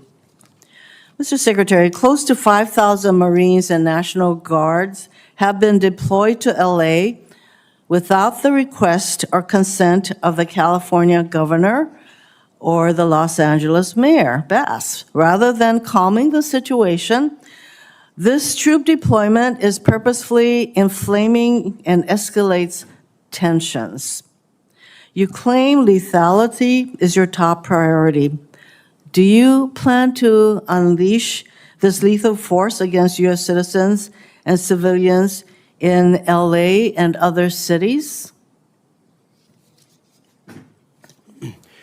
Well, Senator, I would reject most of the characterization of that statement, including lethality against U.S. cities, when all of those National Guardsmen and Marines conducted themselves with the 5,000. utmost of professionalism, defending our federal agents, Americans, Well, who we deserve to be able to obviously do their job have to a deport different illegal immigrants view. after the previous administration allowed Reclaiming my time. 21 million I am illegals not to here to cross our listen border. to rhetorical responses. I would like to have a professional response that I would expect from somebody who is the Secretary of Defense. Millions of people peacefully demonstrated this weekend against the president acting like a king. Given this regime's dangerous policy of mobilizing troops inside the U.S., the politicizing of the military is a legitimate concern. So, given the dangerous policy of mobilizing troops inside the U.S., if ordered by the president, I'm going to ask you once again, to shoot peaceful protesters in the legs, would you carry out such an order from the president? Senator, as I've said before, of course, I reject the premise of your question and the characterization that I would be given or are given unlawful Considering- orders. It's all meant Excuse to me. attempt to smear the commander-in-chief, and I won't Considering fall that the for it. president in his first term actually ordered such a thing, it is not a premise that you can reject. He can order, do the same thing. So you're, again, I think you would just follow what the president wants you to do. Let's face it, it is not normal to call up our troops in this way, and there is active litigation against this deployment. Will you follow a court's order regarding whether or not this deployment is legal? If the court says this deployment of troops into our cities is not legal, would you follow that court's order? It's pending in the courts, Senator. Well, when the court decides, would you follow that court's order, decision? I don't believe district courts should be determining national security policy, So but you will not be following that. when it goes to the Supreme Court, we'll see. Court. And unless the president decides to appeal, there you have it. So I take it that you don't consider district court decisions to be legitimate. Thank you, Mr. Chairman. Senator Sullivan. Thank you, Mr. Chairman. Mr. Secretary General, welcome. I think you guys are doing a great job. And I think this kind of line of questioning, it's amazing how my colleagues on the other side of the aisle are all now focused on readiness, right? I mean, I know my colleague from Hawaii chaired the Readiness Subcommittee. I think we had 2 hearings in 4 years, right? So I appreciate your focus on readiness, lethality, deterrence. Ms. Secretary, thank you also for your focus on Indo-PACOM. Your speech and attendance at the Shangri-La Dialogue was really outstanding. And General, I'm glad you were there as well. I appreciate your direct answer to the chairman on following the laws directed by the Budget Reconciliation Bill, which hopefully we're going to get over the goal line. It'll be great for our military. It's important that all your subordinates get that message as well. I'm sure they will. General, thank you for your visit to Alaska, the most strategic place in the world. Ms. Secretary, I'd love to have you up there soon. As a matter of fact, for your staff, take a look. August 16, 18, that's going to be the overlap of 2 large-scale exercises in Alaska, Northern Edge, Arctic Edge. I believe the Indo-PACOM commander, Northcom commander will likely be there around that time. Would love to have you there, Mr. Secretary, so take a look at that date. General, do you have any quick takeaways from your Alaska visit? Sure, thanks for hosting me up there on my way Great. to Shangri-La. It was great to see all the soldiers, sailors, airmen, Marines on the northern flank getting after it. It reminded me of the criticality of that part of our country and the importance of taking power projection up there. And I know the services are all looking at that. So thank you for having me. Everybody Senator. appreciated your visit, so thanks again. Ms. Secretary, I really appreciate your focus on reestablishing deterrence. By the way, it's really hard to do once you've lost it. This has been particularly true with regard to Iran. Let me give you my view on how tough that has been. You know, the Quds Force, led by Soleimani, killed and wounded over thousands of U.S. service members when they were providing EFPs to the Iraqi Shia militias, while John Kerry was palling around with the Iranian foreign minister, Zarif, on the JCPOA stuff. General, you might remember one of your great predecessors, General Dunford. in a hearing before this committee, said we had completely lost deterrence, that the Iranians thought they could kill American service members anytime they wanted, and they ended up killing over 600 and wounding over 2,000 with no consequences. That was General Dunford telling this committee. We regained deterrence under President Trump's first term with the maximum pressure campaign and, in particular, killing Soleimani. Biden came in, appeasement of Iran was the order of the day, appeasement of Iran's proxy was the order of the day, and we lost deterrence again. So much so that not only did he unleash the proxies, the Iranians, and fund them, but it was public knowledge that Iran was trying to assassinate senior U.S. officials, including Mike Pompeo and President Trump. Talk about losing deterrence. Mr. Secretary, Iran's military and leadership is in complete disarray right now because of the bold actions by Israel. Is this an opportunity now to once again, like we did in the first term of the Trump administration, reestablish deterrence against this terrorist regime by making sure one way or the other they never have the capacity to enrich or produce a nuclear bomb, a goal that President Trump has repeatedly emphasized? And again, I thank you for focusing on reestablishing deterrence. It's critical, and you're right. It's difficult to reestablish when you lost it, which we did under the Biden administration. We know right now that Tehran understands exactly what the president is saying. He set 60 days. The world can believe it, and the world cannot believe it. He set 60 days. They had an opportunity to make a deal. They should have made a deal. President Trump's word means something. The world understands that. And at the Defense Department, our job is to stand ready and prepared with options, and that's precisely what we're doing. So is this an opportunity now to reestablish deterrence the way it was done in the first administration? Senator, I think we already have, in many ways, in this environment, reestablished deterrence. The question is, in the coming days, what direction that goes. Finally, Golden Dome.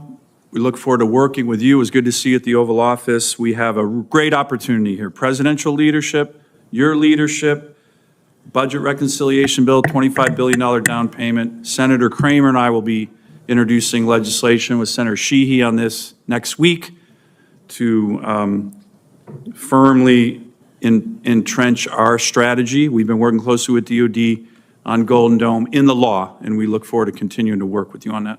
Thank you, Senator Sullivan. Senator Caine. Thank you. Mr. Secretary, earlier this month, you announced a plan to change the name of 3 Virginia military bases to restore the names of Confederate-era generals on those bases. You researched to find brave American soldiers with the same last names, Lee, Hill, and Pickett, who had not fought for the Confederacy and declared that those Confederate adjacent names would be restored. The problem is that you had to strip away the names of 4 amazing people that the Pentagon and local communities had chosen to honor at the Virginia bases.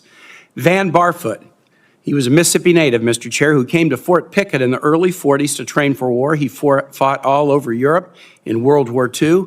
He won the Congressional Medal of Honor for his bravery. Leading his platoon in southern Italy, he killed 10 of the enemy, captured 17 more, and escorted 2 wounded Americans 1,700 yards to safety under enemy fire. Stayed in the Army for another 34 years, seeing action in both the Korean and the Vietnam Wars, and being assigned as the Army liaison to the Virginia National Guard at Fort Pickett. Long after he retired, he maintained his tie to the fort and to the Virginia National Guard. I was at the naming ceremony, where this base, to which he had devoted much of his life, was named in his honor. His family was there, and they were so proud. Arthur Gregg served in the Army for more than 30 years, first African-American to reach the rank of brigadier general, first to reach the rank of lieutenant general, began as an enlisted, eventually decided to become a commissioned officer, went to Fort Lee for quartermaster training, quickly rose through the ranks as an instructor, even though he was not allowed to go to the officers' club because of the color of his skin. He finished his career in 1979 as the director of all Army logistics operations around the world. He stayed near Fort Lee in retirement, raised his family there, and was a continuous beloved presence until his death last summer at 96. He was actually at the renaming ceremony with his family in 2022 at this place that meant so much to him. Charity Adams. Charity Adams was an Army officer during World War II, the first African-American woman allowed to join the WACs. She was the commanding officer of the 6th 888th Central Postal Directory Battalion, a unique battalion composed primarily of African-American women making sure that American GIs in Europe got their mail during World War II. Our colleagues Jackie Rosen and Jerry Moran successfully passed a bill in 2022 giving the 688 the Congressional Gold Medal. Charity Adams was the highest-ranking African-American woman in the military at the end of World War II. Her family was at the dedication of Fort Gregg Adams, named in honor of these two trailblazing logistics leaders. They were so proud. Finally, Mary Walker, the only woman ever to receive the Congressional Medal of Honor. She graduated from Syracuse Medical School in 1855. She tried to join the Union Army as a surgeon, was turned away because she was a woman. But the need was so great, she eventually got hired at a military hospital in Washington and then was deployed as an Army surgeon with the Army of the Cumberland and the 52nd Ohio Infantry, becoming the first female surgeon in the U.S. Army. She served all over Virginia, including the place where the base is now named after her. She frequently crossed battle lines to treat civilians and even treated Confederate soldiers. She was captured a prisoner of war in Richmond until a prisoner relief president, Andrew Johnson, gave her the Congressional Medal of Honor after the Civil War. Why did you decide that these four patriots were not worthy enough to have their names on a base? Well, Senator, as you know, this was never about the names of the bases they were renamed to. So you don't challenge the worthiness? Restoring all bases to their original name, because we're not about erasing history. Okay, you don't care about their military record. You wanted to restore the Confederate names. When you called the Gregg family to tell them that their dad's name was no longer going to be on the base, what was their reaction? Senator, the Army notified them of that. You didn't call any of the families, and I've spoken with the families, and the families were called by the press. That's how they learned about this. They learned about it from the press. You didn't call the Barfoot family, the Gregg family, and you didn't call the Adams family. I told the families I'd ask you about this today. In fact, two of General Gregg's granddaughters, Avery and Sydney, are right here in the audience, and I want to ask you this as I close. While you announced that these brave men and women's names would be stripped from the Virginia bases, no orders to that effect have been received by the base commanders. In light of the patriotic service of Van Barfoot, Arthur Gregg, Charity Adams, and Mary Walker, I'd like to ask you simply not to issue the orders changing the names of these Virginia bases. These families, my Commonwealth, are very proud of these heroes, very satisfied with these names, and ask you not to change them. Will you honor these exemplary patriots and keep their worthy names in places on the bases they loved and where they served? Well, Senator, we very much thank and appreciate them for their service, and we'll find ways to recognize them, but the orders will soon be going to those bases to change the names back to the original name that never should have been changed. But you have the power to not send those orders. They haven't gone out yet, correct? Thank you. Senator, your time has expired. Senator Kramer. Thank you, Mr. Chairman. Thank you, Mr. Secretary General, for being here, for your service. I want to go back to something that Senator Hirono mentioned in her questioning. She credited the Obama administration, along with some other allies, with curbing Iran's nuclear capabilities. As I recall, it licensed their aspirations, and serious problem. We're still living with some of that. And by the way, when it comes to deterrence, and I appreciate you making this point, and I agree with my colleague from Alaska, Senator Sullivan, on this. Deterrence is definitely made up of weapons, but it is more of a reputation than it is a capability. The capability is only good if you have earned the reputation. With that in mind, and speaking of Iran and current situation, maybe, General, I could ask you this. If Fordo was destroyed, demolished, if all of the nuclear capabilities that Iran has today were wiped out, would the war be shortened or lengthened? Realizing that's not the only factor, of course. Yes, sir. And of course, I can't split that hair, given the complexities of the war that's ongoing there. So I'd rather not comment on one particular part. You know, the Israelis are, as reported in the open source press, are making great progress. So I think I'll just leave it at that, Senator. I understand and appreciate that. Can you then highlight for me that as we talk about deterrence and reputation, I'm sitting here thinking about the air superiority that Israel has accomplished over Iran. I'd like to have you speak to that, and then speak perhaps to the lack of air superiority that Russia's had over Ukraine, and the difference in those two wars. And my point being, how important is air superiority in the current fights and in our future fights? Well, sir, we could spend hours talking about the advocacy of air power. I think the freedom of maneuver that it creates is a great example of that. If you look at the two theaters right now with the Israeli Air Force striking at will at this point over Iran, juxtaposed with the challenges that we're having with a frozen forward line of troops in Europe, is a great case study of it. You know, the great thinkers, air power thinkers, are looking at the advancement in technologies from both theaters, the advancement of first-person view drones and things like that. And I think folks are going to have to think clearly about what does the future of air superiority look like, and how does it evolve to make sure that we're protecting those essential teammates that are on the ground fighting in order to prevent frozen flots, forward lines of troops in the future. I appreciate that. Secretary Hegseth, there's been some discussion, certainly in your opening statements and then with a couple of the questions related to base defense. And this would be something both of you could speak to, but I'd like to start with you, Secretary.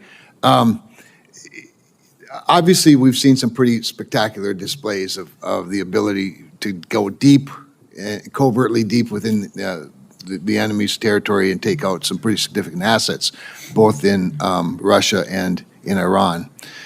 A lot of us fear that we're vulnerable as well. You spoke very briefly, or referenced, I think, in response to one of Senator Gillibrand's questions about the importance of policy. So when we talk about the United States itself and our bases here in the country, policy is a bigger challenge than weapons, to be honest. But what about responsibility? In other words, I think there's some confusion over is there a service, is there a particular institution that's responsible for base security and base defense, or is it up to the individual services to protect their own bases? Can you help straighten that out for me? Senator, you're right to ask the question. We met on this very topic 2 days ago, because you're right, we've already made initial efforts, but I liken it to the effort that was made around IEDs in Iraq and Afghanistan, where it couldn't be a service-only response. It needed to be across the joint force. It needed to be immediate, and the capabilities had to be prepared to adapt in real time to adjustments the enemy is making. And you saw that in things that could counter IED technology. We need the same type of effort in counter UAS. Not just forward deployed, because right now you do it with what you have, but also at home considering the authorities. So that is something the department is doing in real time. If you have a second. I guess that's it. I'm out of time. Thank you. Thank you very much, Senator Kramer. Senator King. Mr. Secretary, I'm somewhat puzzled. I grew up in Virginia, where Robert E. Lee was revered. I think when I was a kid, his birthday was a school holiday. But as I grew older and learned more about American history, I learned that he fit the classic definition of a traitor. He took up arms against his country. He broke his oath as a member of the United States Army, which he took upon entering his career at West Point. Why are you going through these incredible gymnastics, finding current soldiers or other soldiers to rename? And you slipped a minute ago. You said we're returning these bases to their original names. Robert E. Lee, leading general of the Confederacy, Pickett, the other names. Why are you doing this? I don't understand what the motivation is to rename bases for people who took up arms against their country on behalf of slavery. What possible motivation can there be for this? Who is telling you to do this? Who is urging you to do this? Senator, the veterans and service members across the country who have deployed from Fort Bragg or Fort Benning or Fort Hood or Fort Pickett, there's a legacy, there's a connection to those bases and to those places, to what they trained for there, what they did for, and what they came home back to. That matters to them. Ask enough of them, as I do, all the time, before and later. And we recognize the service of those who were put into the replacement. No one's disputing that. I would never dispute that. What we're looking at is erasing history, erasing names, erasing base names that service members are tied to. Not Talk to people erasing that serve at history, it's Bragg. recognizing Ask people that history. serve at Fort Bragg or Fort Benning if they like the fact that the names have been returned. And to a man and to a woman, they will tell you, thank God we're back to Fort Bragg, and thank God and thankfully, because so many men and women in this country have served, there's a Benning and a Bragg and a Pickett and a hood has a Silver Star or a Medal of Honor that we could rename the base to because of the limits of what Congress allowed us to do. So this is something we've been proud to do, something that's important for the morale of the Army, and those communities appreciate that we've returned it back to what it was instead of trying to play this game of erasing names. We're not erasing history, Mr. Secretary. We're recognizing history and recognizing that mistakes have been made in this country. The greatest of all was the Civil War, where people took up arms against their country on behalf of the institution of slavery. And to continue the practice of recognizing those people and honoring them by the naming of these bases is, I believe, an insult to the people of the United States. Let me talk about the budget. I don't understand why the budget is coming to us in two pieces. Why not give us an honest base budget instead of putting a piece of it in recognition, in reconciliation? As I understand it, OMB is saying we're going to have a flat defense budget for the next 4 or 5 years. Are we planning reconciliation every year from now on? Why not give us an honest budget telling us what your priorities are, and then we can consider it. This committee always works in a bipartisan basis on the defense budget. We all want to see some increases in the defense budget, and yet you're giving us this this fake, here's a piece of the budget, here's another. You're cutting, in the base budget, you're cutting shipbuilding in half and saying, well, we're going to make it up in reconciliation. Are we going to have reconciliation every year, which basically, by the way, puts a significant part, 10 or 15% of the defense budget, in a wholly partisan decision-making process, whereas in the history of this committee, it's always been bipartisan. Why are we doing it this way?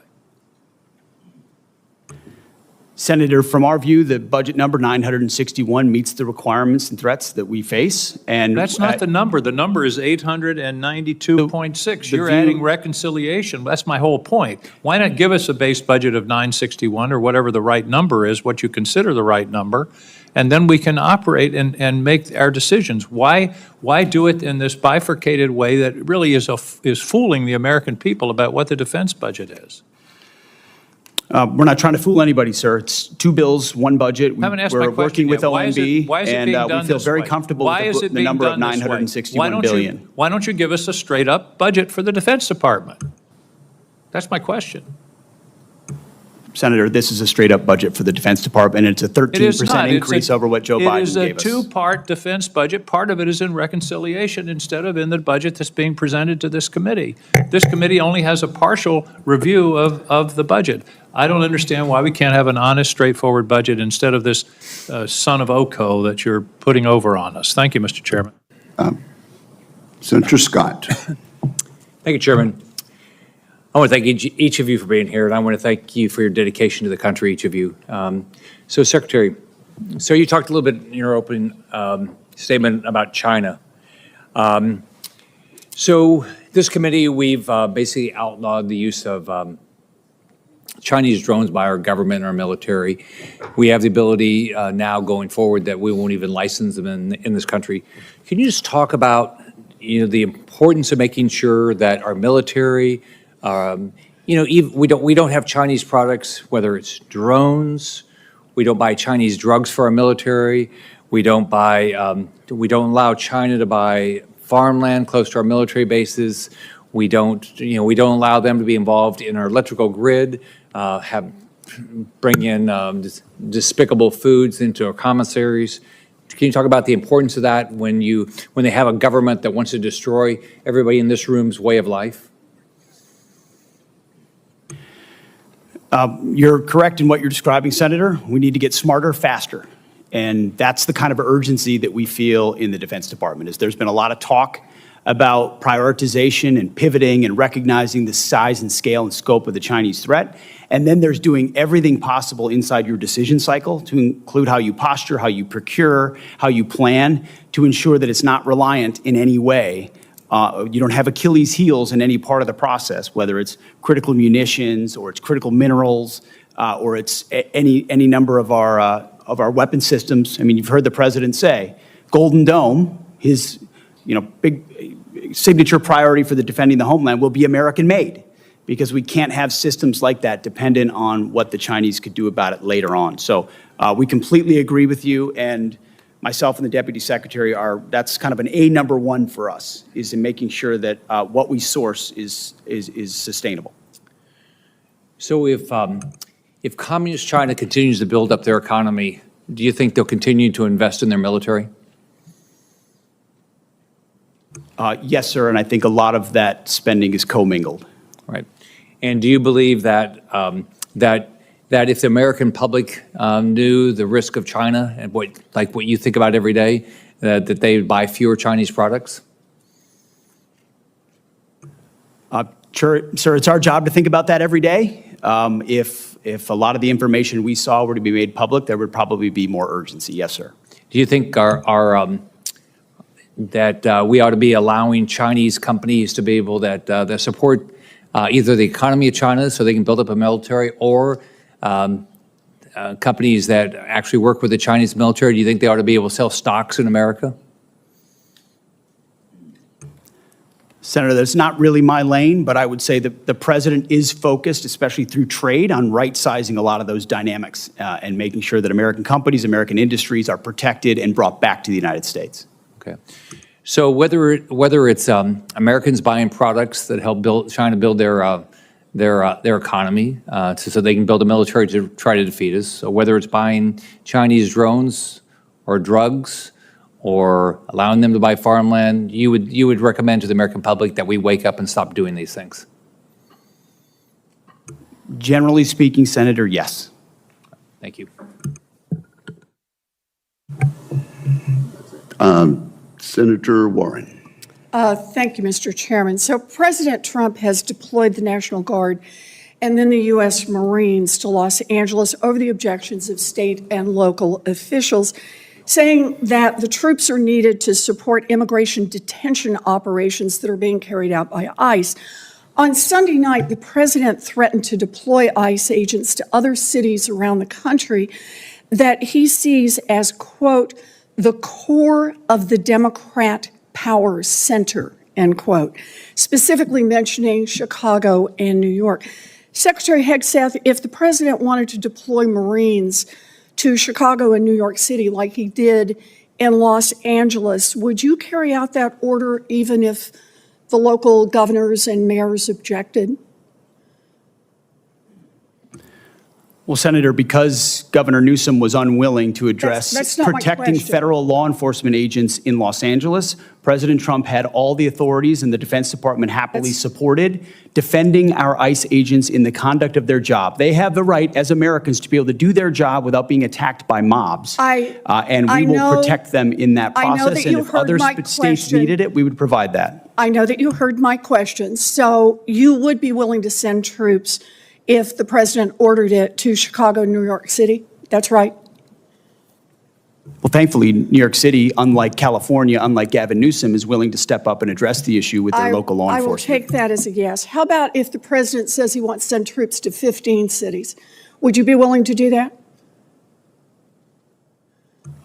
Senator, I don't accept your hypothetical because it's That's a hypothetical. Not a real That's one. the question. You're the Secretary of Defense. Would you send troops to 15 cities if the president said do it? Would you do it?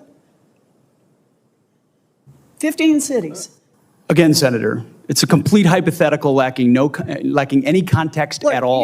You're the Secretary And I refuse of to box Defense. myself in based on Well, you can questioning on a refuse, hypothetical. But you're here asking for $1 trillion, and I want to know how you're going to spend it. And so my question is, if Donald Trump tells you to send troops to 15 American cities, are you going to spend the money and send the troops? Thankfully, we're spending money on securing our southern border, a way the previous administration abandoned and allowed Okay, so you're 21 not gonna million answer illegals to that enter our question country. So anyway. defending our homeland is a real serious priority under this administration, and we're doing I it. understand the question about defense. Secretary Hegseth, about 4,000 National Guard troops and 700 Marines have been sent to LA.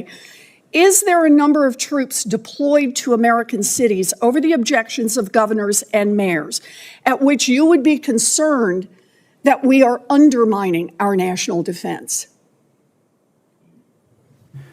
Senator, we've spent 2 decades guarding other people's borders.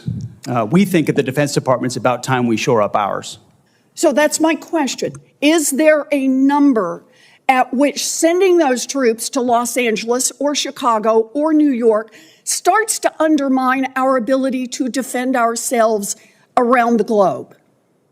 Is there a number? Senator, we look at capabilities and readiness around the globe all the time, and we're quite satisfied with our capabilities to defend the homeland, and we'll provide more if and when it's necessary. So you are satisfied with our capabilities. Let me just ask, have you actually done the analysis and figured out how many troops you can deploy domestically before you start to undermine readiness around the world?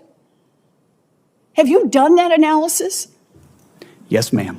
Then would you let the rest of us in on it? We are the Senate Armed Services Committee, and you're here to ask for $1 trillion. What's the number?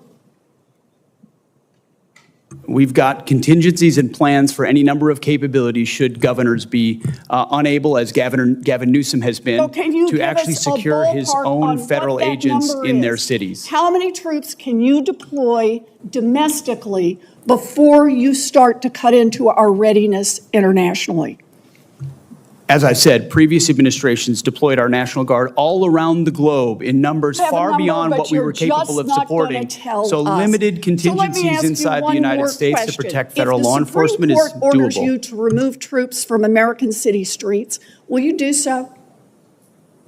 Can you repeat the question, please? Yes, if the Supreme Court orders you to remove troops from American cities, will you do so?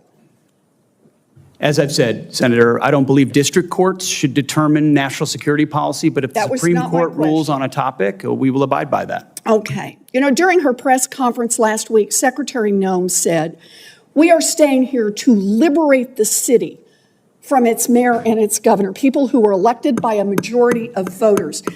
Secretary Hegseth is saying he is ready to deploy more troops and won't tell us what the implications are for our national defense. This is un-American and it makes us unsafe. I wish our Republican colleagues would speak up. The time of the senator has expired. Senator Tuberville. Thank you, Mr. Chairman. Thanks for being here today. Mr. Secretary, thanks for looking out for the law enforcement and the millions of people in California that still love this country and want this country to survive, and not the radicals that wave non-American flags, that protest in the streets, tear things down. It is ridiculous, and thank you for doing what you're doing, you and President Trump. It's getting out of hand. Chairman of the Personnel Committee, thanks for your recruiting. You're doing great. Keep looking out after the quality of life. Please do that. We've done research after research. We did give a raise. We want to continue to give raises. These first-year staffers in this building make tens of thousands of dollars more than first-year military personnel. That's not right. We need to change that. It's an all-volunteer Army, and thank you for working towards that. Mr. Secretary, China's kicking our butt in AI. Okay, they can build something in a year that takes us 3 or 4 years to build. The budget provides for increases in AI investment of $250 million. Is that adequate for us to catch up with China? Senator, we are very aware of the accelerant that is AI, and that it is the next chapter, the next sphere of where advantages will be gained. And we are making the necessary investments, we believe, in this budget to stay there. We're also working with private industry in the United States, who's thankfully at this point isn't getting their butt kicked yet by China, and I think presents an opportunity for us to work with them to press the advantage. So we're looking for private partners as well to enhance our capabilities across the DoD. you have to know your problems and where you're at before you can go forward. And hopefully we're understanding that. Obviously, we've got a lot of problems that's going on. Mr. Secretary, your opening remarks mentioned the force-wide review of military standards. What's the status of that review? It is ongoing and very close to fruition. We've reviewed standards specifically on combat MOSs first to ensure that we haven't seen a reduction in pursuit of quotas or any other agendas. So standards are being moved back to where they were at their highest level, gender neutral. And then we're looking at overall fitness standards, overall grooming standards, overall basic standards across our formations that we believe have slipped, certainly under the previous administration, but over decades. But we're being very careful about it too. We don't want to make big changes that are wide sweeping, that have unintended consequences. So we're looking service by service, but also trying to simplify and clarify as much as possible. High standards, clear standards that set us apart. Thanks for your help on putting me on the Air Force Board of Visitors, a military academy, and look forward to going out soon. It is very important we understand we do have problems in the Air Force Academy, and we're going to get those straightened out one way or another. So thanks for you and President Trump putting me on that, the Board of Visitors. General Caine, the last few years we've seen major efforts to refocus our services for future fights. Marine Corps Force Design and the Army's Transformation Initiative are major changes to the Joint Force. Can you describe the Joint Staff's level of involvement in these efforts? Sure, thanks for the question. As the services carefully consider what they need to look like, one of my primary jobs is a global integrator, and so I look at all of these capabilities as well as capacities, and then through a series of formal products that we deliver to the Secretary, have a chance to give the Secretary my views on this. I appreciate the leadership of both of those services, all of the services, and the combatant commanders to identify what the fight of the future looks like and what the force mix of the future needs to look like. So we're deeply involved in all that. Thank you. Just this right up my alley here. One important aspect of recruiting is how our services are represented in elite sports. We have made progress here, but we still have to work and work some things out. But West Point this year, they had a young man that was drafted to play baseball. In the past times when President Trump was in, he allowed them to go do their thing in baseball and then come back and fulfill their service. But we are disallowing a young man at West Point to go to Major League Baseball. Could you look in that, Mr. Secretary? Coach, we will review that, yes. Thank you very much. Thank you, Mr. Chairman. Thank you. Senator Peters. Thank you, Mr. Chairman. General Caine, both before and during your confirmation hearing, we discussed your commitment to duty and to adhering to the Constitution as well as your oath of office. And I certainly appreciated your reassurance that you will remain, quote, a nonpartisan leader through and through, unquote. With one of your top priorities being maintaining the independence of the U.S. military. Along with remaining apolitical, I'm sure you will agree that fostering a stable, mission-focused environment is essential to leading the Department of Defense. So my question for you, sir, is can you please share with this committee and the American people what your approach to leadership as chairman of the Joint Chiefs of Staff is? Yes, sir. It's certainly the job is one to understand the global set of challenges, integrate the options that must be considered, and then to present those options to the president. And I've always taken a servant leadership approach throughout my career, based on my oath of office and the Constitution and my commission. And as a nonpartisan leader, you reiterate that? Always, yeah, I reiterate that. Well, thank you. And as a former lieutenant commander in the U.S. Navy Reserve, I certainly agree with that and agree with your answers and your commitment to the men and women in uniform. Secretary Hegseth, your approach to leadership, I believe, stands in direct conflict with the ideas that we just discussed with General Caine.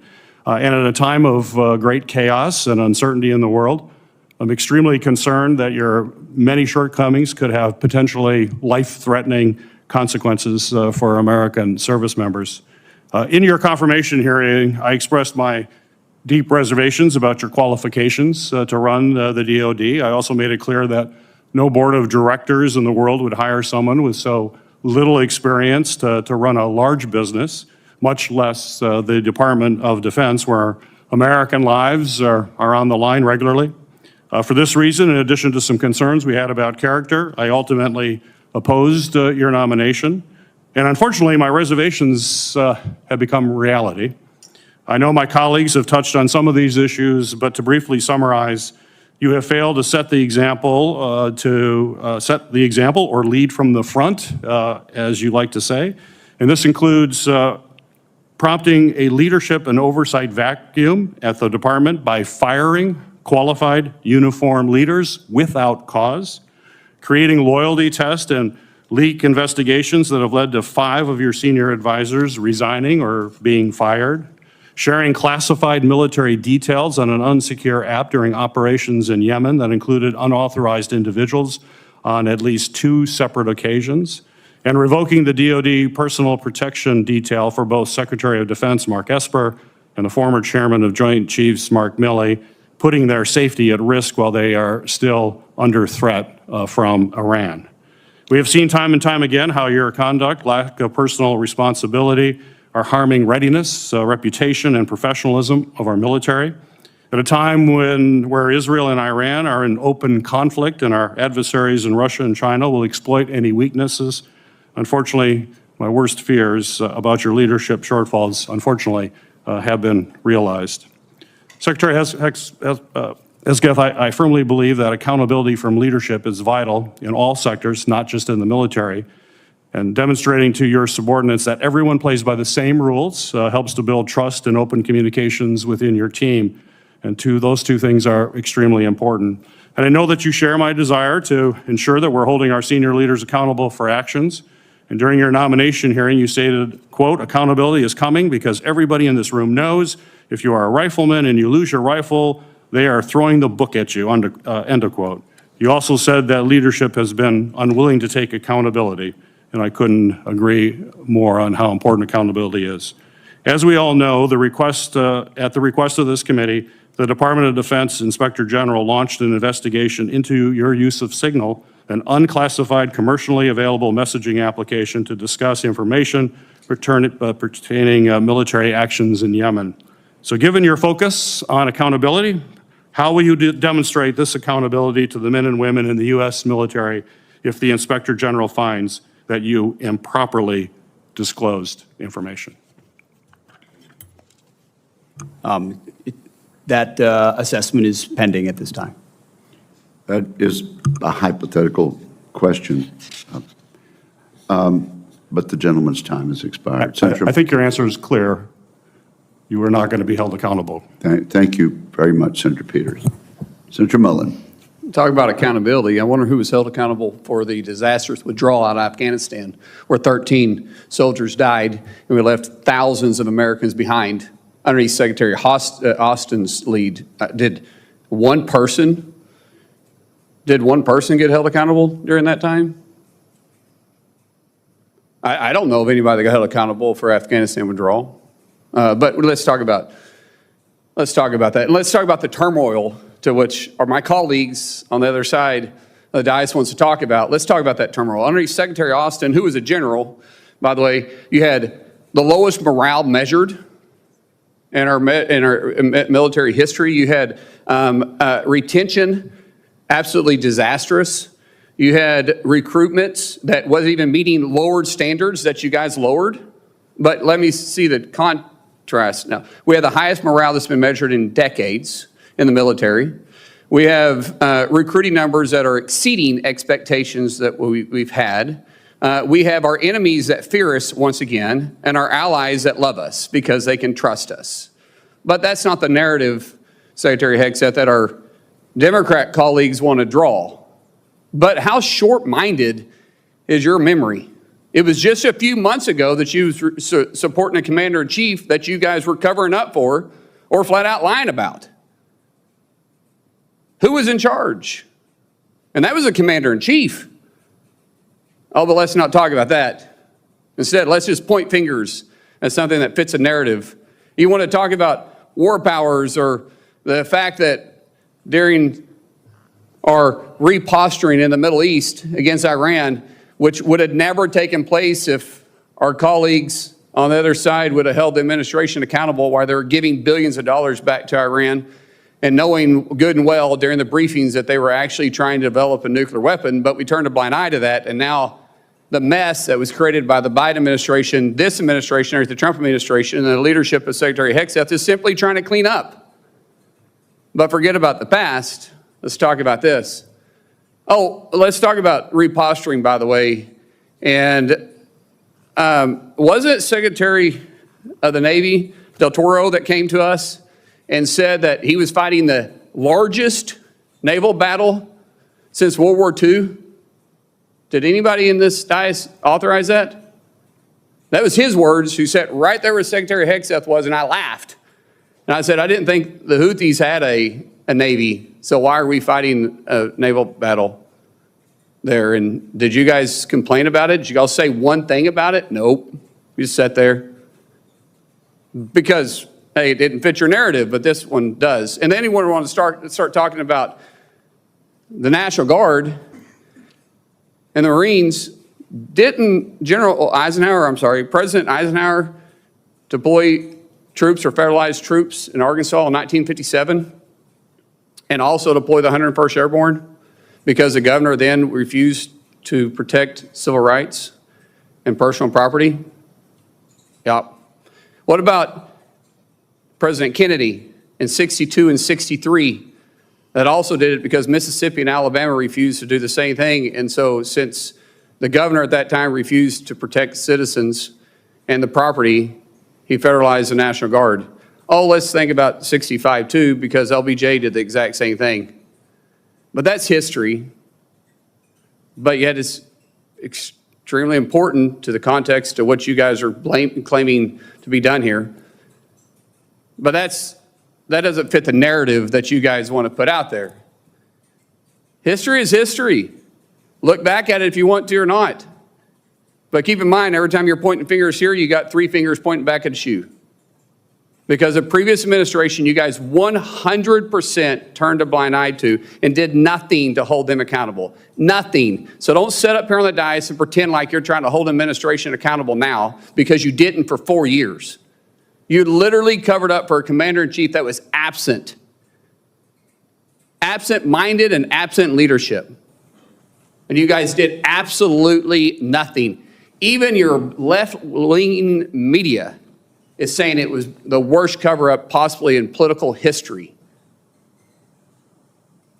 Yet nothing from you guys. You all should be ashamed of yourself. Literally, you should be ashamed of yourself. I yield back. Thank you, Senator Mullen. Senator Rosen. I yield my time to Senator Duckworth. Senator Duckworth. Thank you, Mr. Chairman. In response to my colleague from Oklahoma, I believe the Secretary of Defense has just responded last week and admitted that the $1 billion mission that he led against the Houthis, who do not have a Navy, has not restored the transit of U.S. flag commercial vessels through the Red Sea, and in fact has resulted in the loss of 2 F-18 Hornets to the tune of $60 million apiece, as well as, I believe the last count was 7 Reaper drones to the tune of another $200 million. You are blowing through money like my fellow cadets and I did in our First Liberty after basic camp. Luckily, I didn't end up with a questionable tattoo. Your failures, Mr. Secretary, since you've taken office has been staggering. You sent classified operational information over Signal to chest thump in front of your wife, who, by the way, has no security clearance, risking service member lives in the process. You blew the $1 billion fight against the Houthis, whom, again, as my colleague says, has no Navy, and yet you lost all of those aircraft.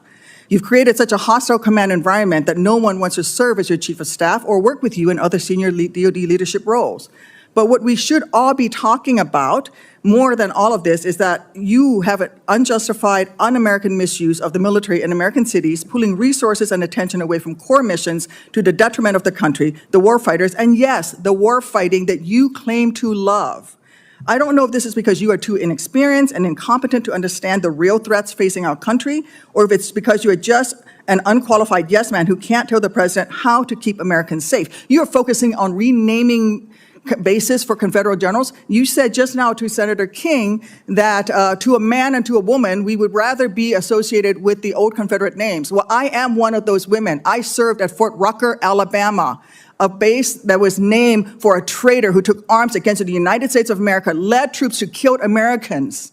It was renamed for Mike Novosel, a Medal of Honor recipient, who in his citation for the Medal of Honor includes that he saved 29 American lives, to include hovering backwards in a helicopter towards an enemy bunker where a wounded American was laying and saved that person, including after being taken fire himself. I know a little something about what it takes to fly a helicopter when you've been hit by enemy fire. That was heroic. I'd rather be associated with Mike Novosel than a failed Confederate traitor. I don't know whether you are inexperienced or too incompetent, but I wonder when you will actually focus on our nation's warfighting mission. We know that California is just a deliberate, systematic, political, and dangerous campaign led by you. We should not be using our military to play cops against Americans. General Caine, as chairman, a key part of your job is to coordinate military planning across the joint force. Is the department currently incorporating into any military plans expanding the use of the reserve forces to include the National Guard or active duty troops to support domestic law enforcement, including in other locations in the United States? Senator, we careful. No, General.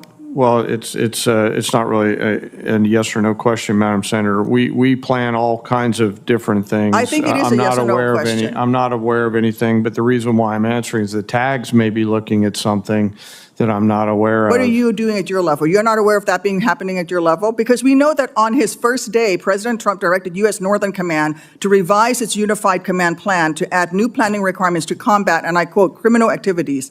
A series of follow-up executive orders continue to redirect DOD priorities to supporting domestic law enforcement, including one in April that tells DOD, and I quote, use national security assets for law and order. In other words, do law enforcement's job. I'd like to enter these executive orders into the record, Mr. Chairman. Is there objection? Without objection, so ordered. Secretary Hegseth, you say you are focused on warfighting and warriors. These are your words. Yet you are diverting untold DOD resources and attention to a fundamentally non-military mission of domestic policing. Across the country, we have qualified police officers who are trained for that mission. They know those streets better than the Marines you deploy to Los Angeles, who normally focus on the Indo-Pacific. And you recently approved 700 more troops in 3 other states to do admin and logistics works for ICE. You say all of this is valuable training, but I would much rather have our troops do tough, realistic training relevant to high-end combat. Instead of typing in spreadsheets for ICE, they should be conducting live fire maneuver exercises. Instead of patrolling American neighborhoods and standing in front of federal buildings, they should be rehearsing call for fire missions. We have local police who can stand in front of those federal buildings. And the list of distractions goes on. You are encouraging the DOD workforce to go work for DHS in increasing numbers. You're pulling the military away from facing foreign enemies who literally say things like death to America. And you're putting troops with weapons aimed at Americans. Mr. Secretary, let the military get back to its real job. Stop forcing them to do DHSs. And if you want to be DHS Secretary, maybe you can apply for that job when you're fired from this one due to your incompetence. The senator's time has expired. Senator Budd. Thank you, Mr. Chairman, and thank you all for being here. I think you all are doing a great job, and the proof is in the pudding. If you look at morale, you look at recruiting, you look at deterrence. Incredible performance compared to the last administration. So thank you all for your work and in short order as well. Mr. Secretary, while I was overseas and time zones away this past weekend, I was able to watch the parade, even though it was on a size of a phone screen. But I just wanted to catch a quick glimpse at it since it was controversial from the other side. And I tell you what, I stayed up until 2 a.m. I could not turn it off because it wasn't about you, Mr. Secretary. It wasn't about our president. It was about the men and women that don't get recognized each and every day. And I could just see them grinning underneath their helmets and their battle dress uniforms, smiling from ear to ear, being recognized, whether it's on TV or by those of us in elected office that were present, or the folks that stood up to support them. So thank you for that. And again, back to the morale that we're seeing in the recruiting numbers, I think it will go even higher as a result of that. So I appreciate what you did. Mr. Secretary, I want to echo what my colleague Senator Kramer said a few moments ago about air dominance. And in previous years, Air Force officials have recommended purchasing at least 72 fighters a year, which would be reachable by maximizing F-35 and then the F-15EX production lines. And I applaud the President's decision to proceed with the F-47, but I understand that it's going to take a while before that's developed and fielded. And I'm interested in maintaining a strong level of production of other advanced fighters in the interim. So what can you tell us about the future of the F-15EX in particular while we await the arrival of the F-47? And Mr. Secretary, that'd be for you. And Mr. Chairman, you've got experience, significant experience as a fighter pilot, so if you'd care to weigh in as well. To your point, Senator, I would defer the balance of my air superiority time to the chairman. But I would note that the budget does have a substantial increase on F-15EX, recognizing its capabilities and the bridging function that particular aircraft provides us. And all of this with an eye toward existing fights and future fights, but it certainly does make an investment. Chairman.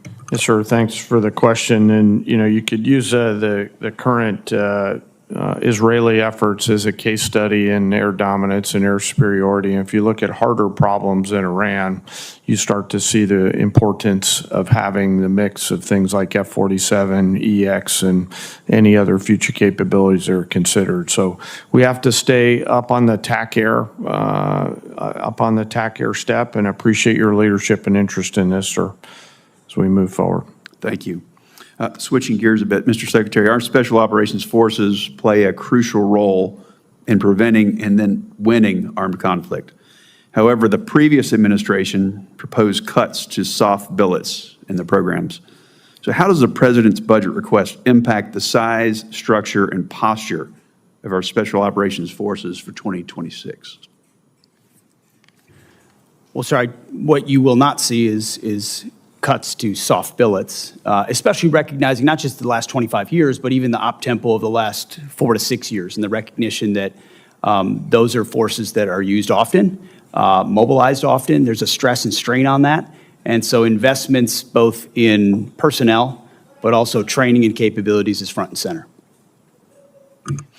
Thank you for that. Last year, I led an NDAA provision that mandates that all future annual defense planning guidance include specifics with respect to the size, structure, posture, and priorities for SOF. So I want to make clear the importance of this directive. And the committee was due a report back on March 1st on this component of the defense planning guidance. But since that date has come and gone, I'll ask now. Will you, Mr. Secretary, commit to seeing this requirement through and providing an update to this committee on its progress? Yes, Senator, we'll get that to you. Thank you. I want to ask briefly about munitions, Mr. General Caine. How do you see the rate of munitions usage in Ukraine, in the Middle East, particularly our ground-based interceptors and air-to-air missiles influencing this budget request and future budget requests? Well, Senator, we're always mindful of the consumption rate. One of the great case stories of the fight in the Middle East is the advancement of use of rockets, laser rockets, to target one-way attack drones, which I know the committee helped push, and that's helping to save some of our critical air-to-air munitions. And I can circle back with you on the other matters offline, sir. Please do. Thank you, Chairman. Thank you very much. Senator Kelly, Senator Rosen yielded her time to Senator Duckworth, who was scheduled to be last. Do you think we ought to go ahead and let Senator Rosen ask questions right now? 100%. Absolutely. Senator Rosen, you're recognized. I thought I would just create a stir down there. No, I thank you to my seatmates on both sides. Thank you, Mr. Chairman. We take care of each other. And again, thank you, Chairman Wicker, Ranking Member Reed, for holding this hearing, Mr. Secretary. We have a short amount of time, so I'm just going to ask a few simple questions, and I would just appreciate if, for some of them, you would just answer yes or no. And so, Secretary Hegseth, would you agree that every senior official in the Department of Defense must reflect the values and conduct that our service members must uphold and our citizens expect? Senator, we want to uphold the highest possible standards. I'll take that for a yes. So would you also agree then that anti-Semitism and anti-Semitic conspiracy theories have no place in our government or military? Yes or no? They should not. Thank you. So would you also agree that anyone who has posted, and I'm going to quote, anti-Semitic conspiracy theories lifted right out of a neo-Nazi playbook, end quote, shouldn't be anywhere near a position of power? Yes or no? Since I don't believe the characterization of many officials in the news media, I would need to see precisely what's being characterized. But generally, would you not say that if Generally we speaking, thought something was coming out of a neo-Nazi playbook, it doesn't have any place in our Department of Defense? Now, Secretary Hegseth, the quote that I just read you was referencing Ms. Kingsley Wilson, the DOD press secretary. It's a direct quote from her, who my Republican colleagues on this committee have also expressed alarm over due to her comments. In fact, one colleague said, and I'm going to quote again, "Obviously, I don't agree with her comments. I trust the Pentagon will address this," end quote. However, in the months since, not only have you not addressed these anti-Semitic comments, you have promoted Ms. Wilson. This seems to be at odds, honestly, with President Trump's commitment, very public commitment, to combat anti-Semitism, which you just said you too agreed with. So, Secretary Hegseth, given the rise in anti-Semitic violence, hate crimes in our nation, and to show that the Trump administration, your administration, does have a zero-tolerance policy for anti-Semitism, will you dismiss Ms. Kingsley from her role as a U.S. military spokesperson today, yes or no? Again, that's why I referenced the context and characterization. But we'll send you the quote, I've worked sir. directly with her. She does a fantastic job, and there's any suggestion that I or her or others are party to anti-Semitism is a mischaracterization attempting to win political points. Sir, and I'm going to say Senator, that you're your attempting lack to of win an political points on the backs of confirms what we've mischaracterizing known the all statements of a along. member The Trump of my administration department, is not serious. and I'm not going to stand for that. You are not a serious person. You are not serious about rooting out, fighting anti-Semitism within the ranks of our DOD. It's despicable. You ought to be ashamed of yourself. I'm going to move on to General Hawk. The sudden inexplicable dismissal of General Hawk. He serves both the director of the National Security Agency, commander of U.S. Cybercom. It's deeply concerning, raises significant questions about the decision-making process, its potential consequences. Public reports indicate that the removal of General Hawk, who has served his country proudly, has been influenced by social media influencer, a personality on social media, Laura Loomer, spreads conspiracy theories. She's been denounced even by Republicans. And the idea is that any leaders within our agencies responsible for our nation's security, somebody would be dismissed based on the advice of a social media influencer is alarming, to say the least. It's surely not how we should be running our military. So were you consulted regarding General Hawk's dismissal, yes or no? Well, Senator, I would not advise believing everything you read in the media. And I'm consulted on every single decision. Okay, I'm the so that's decision maker alarming. for the It's your department, and we all department, serve Mr. at the pleasure of the president. Okay. And So we have what the was your- prerogative to what make was those your decisions what for the was your best for the recommendation? country, Did you and we did personally that. approve Mr. Hawk's dismissal, yes or no? Anyone coming or going Personally at the approve Defense it. Department, especially at that level, would ultimately be a decision So made by that's a me, yes. and I stand Did you personally behind that. relieve him? Excuse Did me? you personally relieve him? Yes or Anyone no? at that level You did, who is so that's a relieved yes. would be relieved by the Secretary of Defense. Was there a specific justification for General Hawk's dismissal? Was there a specific justification for General Hawk's dismissal?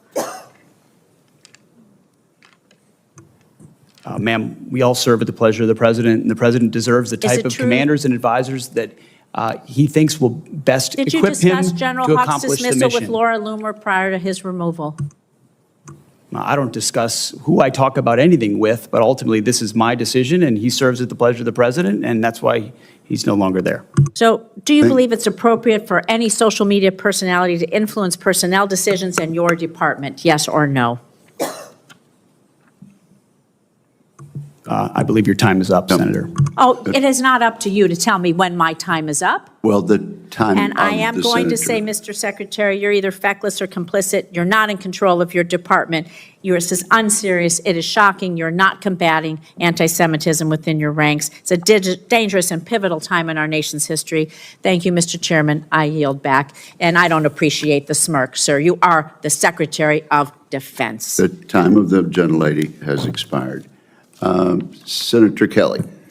Thank you, Mr. Chairman. Mr. Secretary, I want to talk about the proposed Golden Dome missile defense system. There's a request to spend $25 billion in this year alone. First of all, is this system designed to intercept a full salvo attack?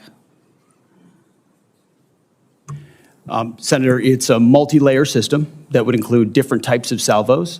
Obviously, So any it's not system- just Rogue Nation. Okay. And- So well, it's meant to. Yes, it's not meant to be just one nation. It could be utilized in against multiple Russia and China, scenarios. full salvo. So what kind of reliability are you aiming to build into the system? Are we looking for something like 4 nines on intercept success? 99.99% reliability? Obviously, you seek the highest possible. You begin with what you have and integrating those C2 networks and sensors, building up capabilities that are existing with an eye toward future capabilities that can come online as quickly as possible, not just ground-based, but space-based, So all future, aspects. against future capability too. So do you believe that we can build a system that can intercept all incoming threats? You think we could build that system? This is a very hard physics problem. You would know as well as anybody, sir, how difficult So this problem is, and that's why we put our best people on it. We think the American people deserve it. So let me tell you what I think we're facing here. You're ongoing talking threats. about hundreds of ICBMs launched simultaneously, varying trajectories, MIRVs, so multiple reentry vehicles, thousands of decoys, hypersonic glide vehicles, all at once. And considering what the future threat might be, it might even be more complicated than that. And you're proposing spending not just $25 billion, but upwards of, I think CBO estimated this at least $500 billion, other estimates, $1 trillion. I am all for having a system that would work. I am not sure that the physics can get there on this. It's incredibly complicated. So I want to get to another issue that you're facing here. How much of the staff of the Office of the Director of Operational Test and Evaluation did you cut? After collaboration, sir, with the service departments, the joint staff and others, we identified that as a place where there were redundancies and multiple additional layers that were I'll tell you what you unnecessary. cut. You cut So 74%. Most of it, that's what I was going to say. Most of it. And was your decision to cut more than half of the Pentagon's testing and evaluation office staff driven in part by concerns about the office's plan to oversee testing of Golden Dome? The concerns were not specific to Golden Dome, sir. It was years and years of delays unnecessarily based on redundancies in the decision-making process that the services, COCOMs, and the joint staff, together with OSD, identified as a logjam Mr. that was Secretary, not helping to the process. get it the was slowing it down. reliability we would need, you need something that's at 4 nines, 99.99% reliability, with all these challenges. And you cut the staff of the people who are going to make sure this thing works before we make it operational, before we give it to the warfighters. You got to go back and take a look at this. But I also strongly encourage you to put together before we spend $25 billion or $175 billion or $563 billion or $1 trillion, put together a group of people to figure out if the physics will work. You could go down a road here and spend hundreds and hundreds of billions of dollars of the taxpayer money, get to the end, and we have a system that is not functional. That very well could happen. And you're doing this just because the president, and I understand your role as the Secretary of Defense. You got to execute what the president says. But this idea, might not be fully baked. And you can get in front of it now and figure out and find out if you put the right physicists on this. And I'm not saying go to the big defense contractors. Going to scientists, and I know there's a questionable relationship with this administration and scientists, but go to some scientists, figure out what we would have to do to build a system, and then make smart decisions before we spend hundreds and hundreds of billions of dollars. Senator, we're doing that, leveraging existing technologies and not premising the project on aspirational technologies, what we can actually do, and would welcome. Well, $25 billion in the first year is a lot of money. That's more than just figuring out if we have the ability to build a system that can handle a full salvo threat, hypersonic glide vehicles, MERS, thousands of decoys. Thank you, Mr. Thank Chairman. you, Senator Kelly. Senator Sheehy. For General Caine, curious of your thoughts. Now you're in the chair officially. China's building ships about 230 times faster than we do. Our ability to scale our maritime industrial base has been the subject of much discussion. And my biggest concern is we could give the Navy unlimited funds right now, and even that wouldn't be able to fix the problem we have within the existing paradigm. And we have to rethink how we acquire, deploy, and maintain our Navy. As we approach potentially a new CNO taking the seat here, what are we doing at the department level to explore alternative ways like leasing a Navy, like giving private industry the incentive to build stable requirements, towards stable requirements with consistent engineering specs so that they can build to these requirements, let private industry take some risk and extend themselves on this so we can benefit from the ability and the agility of private industry to solve problems quickly. Well, sir, thanks for your question. I share your concerns about how fast we're building ships. I'm encouraged, though, by the leadership that the Deputy Secretary of Defense, the Secretary of the Navy, the current acting CNO have all been leaning into this, as well as the other parts of the department, acquisition and sustainment, and research and engineering. I've not heard yet on a leasing discussion. As you know, as a former aviation business owner, there's ops leases and things like that offer capability at different models. There's been some experience of that on the Hill before. I'm thinking back to Senator McCain had some strong views on leasing in a prior life, but I would defer that conversation to our OSD colleagues, sir, who would drive that. Okay. Well, I think we have to think outside the box, and that's true on all defense acquisition programs, and I welcome either of your thoughts as well. Senator Warren and I actually have recently partnered on an initiative that is praising what Secretary Driscoll's done at the Army side to expand the flexibility of the services to have more alternative pathways. I go back to our MRAP program about 15 years ago, a program which saved my life and the lives of many other servicemen, I'm sure in this room as well. So finding alternative ways to acquire things is really what we have to do now. And if we continue to try to jam, a turkey into the garbage disposal and just give more and more money to a process that frankly has been failing for decades, I think we need to try to fix the process first. And I'd be curious as to either of your thoughts, an open response as to what we can do immediately here to start reforming our defense acquisition paradigm so we can keep pace with, it's not a near-peer threat with China, they are a peer.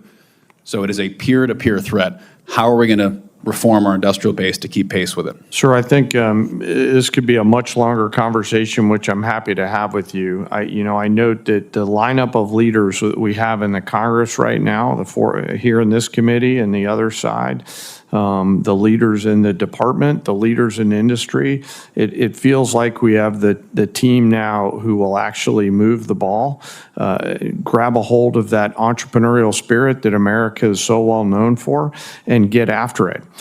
We cannot, I'm mindful of the work that's been done before. We cannot continue to move on the same trajectory, and we must get after this. We owe it to the joint force to be properly armed at scale with the right capability capabilities so that they can win and come home. And so I'd love to partner with you on that, as I know our OSD colleagues would as well. Well, in the speed at which we've solved our recruiting challenges, hopefully we can do the same thing with the ability to make bullets, bombs, artillery shells, planes, and ships, because we owe it to the 17, 18, 19-year-old kids who are going to be fighting these systems on the front line to make sure they have enough of them to replace attrition, and also that those systems are as good as they can be when they need them. Thanks for your time today. Senator Sheehy and General, I would love to be part of that longer conversation about that issue. Thank you, Senator Sheehy. Senator Slotkin. Thank you, Chairman. Mr. Secretary, I said in your hearing, when you had your confirmation hearing, that my biggest concern with you at the helm was the potential use of the military in ways that contradict the Constitution or that taint what I hope we all want, which is an apolitical military. And when I asked you about whether you would accept an order that was actually given to your predecessor, Secretary Esper, Trump's SecDef, to deploy active duty troops against unarmed protesters and to, in Secretary Esper's words, shoot at them, shoot at their legs. You said this was all theoretical. Here we are, a few months later, you've deployed 4,700 troops to Los Angeles and against the wishes of the governor. And my colleague across the aisle was right. It is the first time since 1965 that we have deployed Guard troops without the permission of the governor. In all the instances he laid out, the president had sent in the military to protect protesters, not against the protesters. So you may dismiss it, but I feel like this is a fundamental issue of American democracy. If you love your country and you want an apolitical military, then it should be the last resort, not the first resort in our country to use them. So to get to the non-theoretical, have you authorized the uniformed military to detain or arrest protesters in Los Angeles? Senator, I would just start by saying you're not a protester if you're throwing concrete 100%. at law Arrest those enforcement people. officers. Throw them in the jail. 100%. But what you're doing is something different. Everyone knows this is a political decision, right? So we don't trust that you're using the best interests of the military, certainly, and of democracy on top of that. So have you given the order? That's all I want to know. It's not theoretical. For the U.S. military, not law enforcement. They can arrest all day long. That's their job. Do they have the ability, the uniformed military, to arrest and detain protesters currently today? It's a yes or no thing, authority. It's sort of amusing the extent to which the speculation is out there. These troops are given very clear orders. Then what is the order? Then list it out for us. Be a man, list it out. Did you authorize them to detain or arrest? That is a fundamental issue of democracy. I'm not trying to be a snot here. I'm just trying to get the actual, did you authorize them to do that? All of these orders and what they're sent there to do are public. They are there so to... say it. So say it. Yes or no? I'd like to. Please, yes or no? As I've said time and time again through interruption, they're there to protect law enforcement, do they have ICE the ability officers to arrest? who are trying to do their job, Okay. deporting illegals who were allowed in by the previous So administration. they cannot arrest and detain citizens of the United States, the uniformed military. As is we've that right? stated, if necessary, in their own self-defense, they could temporarily detain and hand over to ICE. But there's no arresting going on. And you know this better than you're trying to play political games. There's no arresting of U.S. personnel. Of the U.S. military against members of the protest. Have you authorized U.S. military cyber tools to investigate people participating in these protests? Yes or no? Certainly in no way that I'd be aware of. Okay, that's good. I love that answer. That's great. Have you given the order to be able to shoot at unarmed protesters in any way? I'm just asking the question. Don't laugh. Like the whole country. And by the way, my colleagues across the aisle. What is that based on? What evidence would you have that an order like that has ever been given? Giving that order to your predecessor, to a Republican Secretary of Defense, who I give a lot of credit to because he didn't accept the order. He had more guts and balls than you because he said, I'm not going to send in the uniformed military to do something that I know in my gut isn't right. He was asked to shoot at their legs. He wrote that in his book. That's not hearsay. So your poo-pooing of this, it just shows you don't understand who we are as a country, who we are. And all of my colleagues across the aisle, especially the ones that served, should want an apolitical military and not want citizens to be scared of their own military. I love the military. I served alongside my whole life, so I'm worried about you tainting it. Have you given the order? Have you given the order that they can use lethal force against honor? I want the answer to be no. Please tell me it's no. Have you given the order? Senator, I'd be careful what you read in books and believing it, except for the Bible. Oh my God. So your former predecessor, I guess that's not enough for you. Okay, on Iran. I don't think there's a debate, there's like a cat fight going on in your own party about whether to go after Iran. Have you commissioned any day after planning? So any force protection, any use of ground troops in Iran, any cost assessments? Because I don't think we doubt what we can do as a country in the attack. It's the day after with Iraq and Afghanistan that so many of us have learned to be so deeply concerned about. Have you authorized day after planning? As I've said, we have plans for everything, Senator. Okay.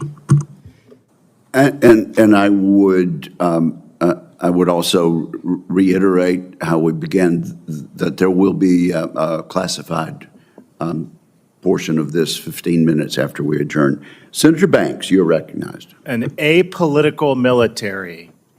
Secretary, wouldn't you say that in the last administration under Joe Biden, Secretary Austin, Mark Milley, we've never seen the military politicized in a way that it was over those 4 years? Senator, I would say our mission has been to take the politics out of the military, take the ideology out of the military. And as a result, you've seen the response of young Americans who have, I called it a bump at first. I just want to correct that, Senator. It's been a tsunami. It's been a historic response of young Americans. I want to unpack it. Who are I joining. want to unpack this with you, Mr. Secretary. Prior to President Trump's election, the military was struggling with the worst recruitment crisis in 50 years.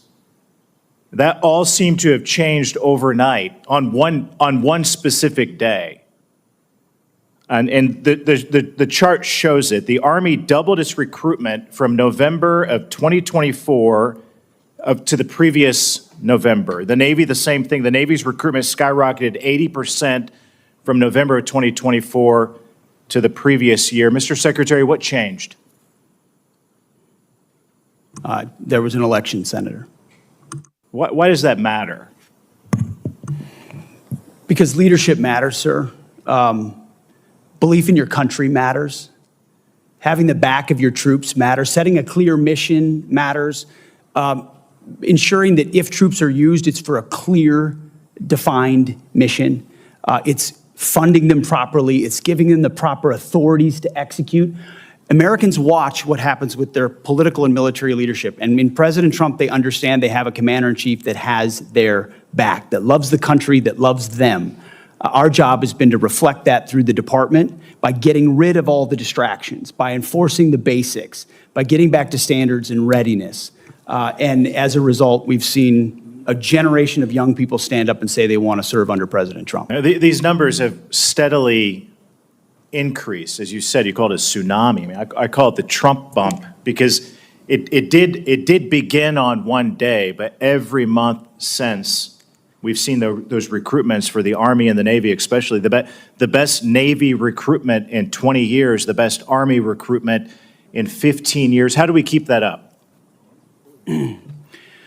Well, sir, I think we keep that up by staying true to what we said we would do to those young Americans and their families. I wrote a book before I started this process, talking to a lot of vets and their families who are wondering whether they would recommend military service to the next generation.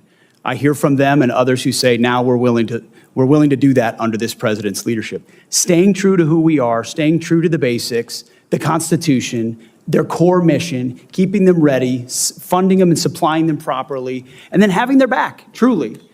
Matters. And I think by doing that and then emphasizing recruiting and the basics, I think we'll continue to be able to be on the right trajectory. Mr. Secretary, I've never seen a Secretary of Defense that's so in tune with our soldiers, our sailors, our airmen and Marines as you. You've gone out and you're visiting with them, you're talking to them every single day. What kind of stories are you hearing, especially from our newest recruits? I mean, what are they telling you? What are they telling you specifically about why it matters? Well, I'll start with those that are re-enlisting or they've been in for a while who say it's all changed. The entire environment's changed, the They see morale, the the change. spirit. They feel the change.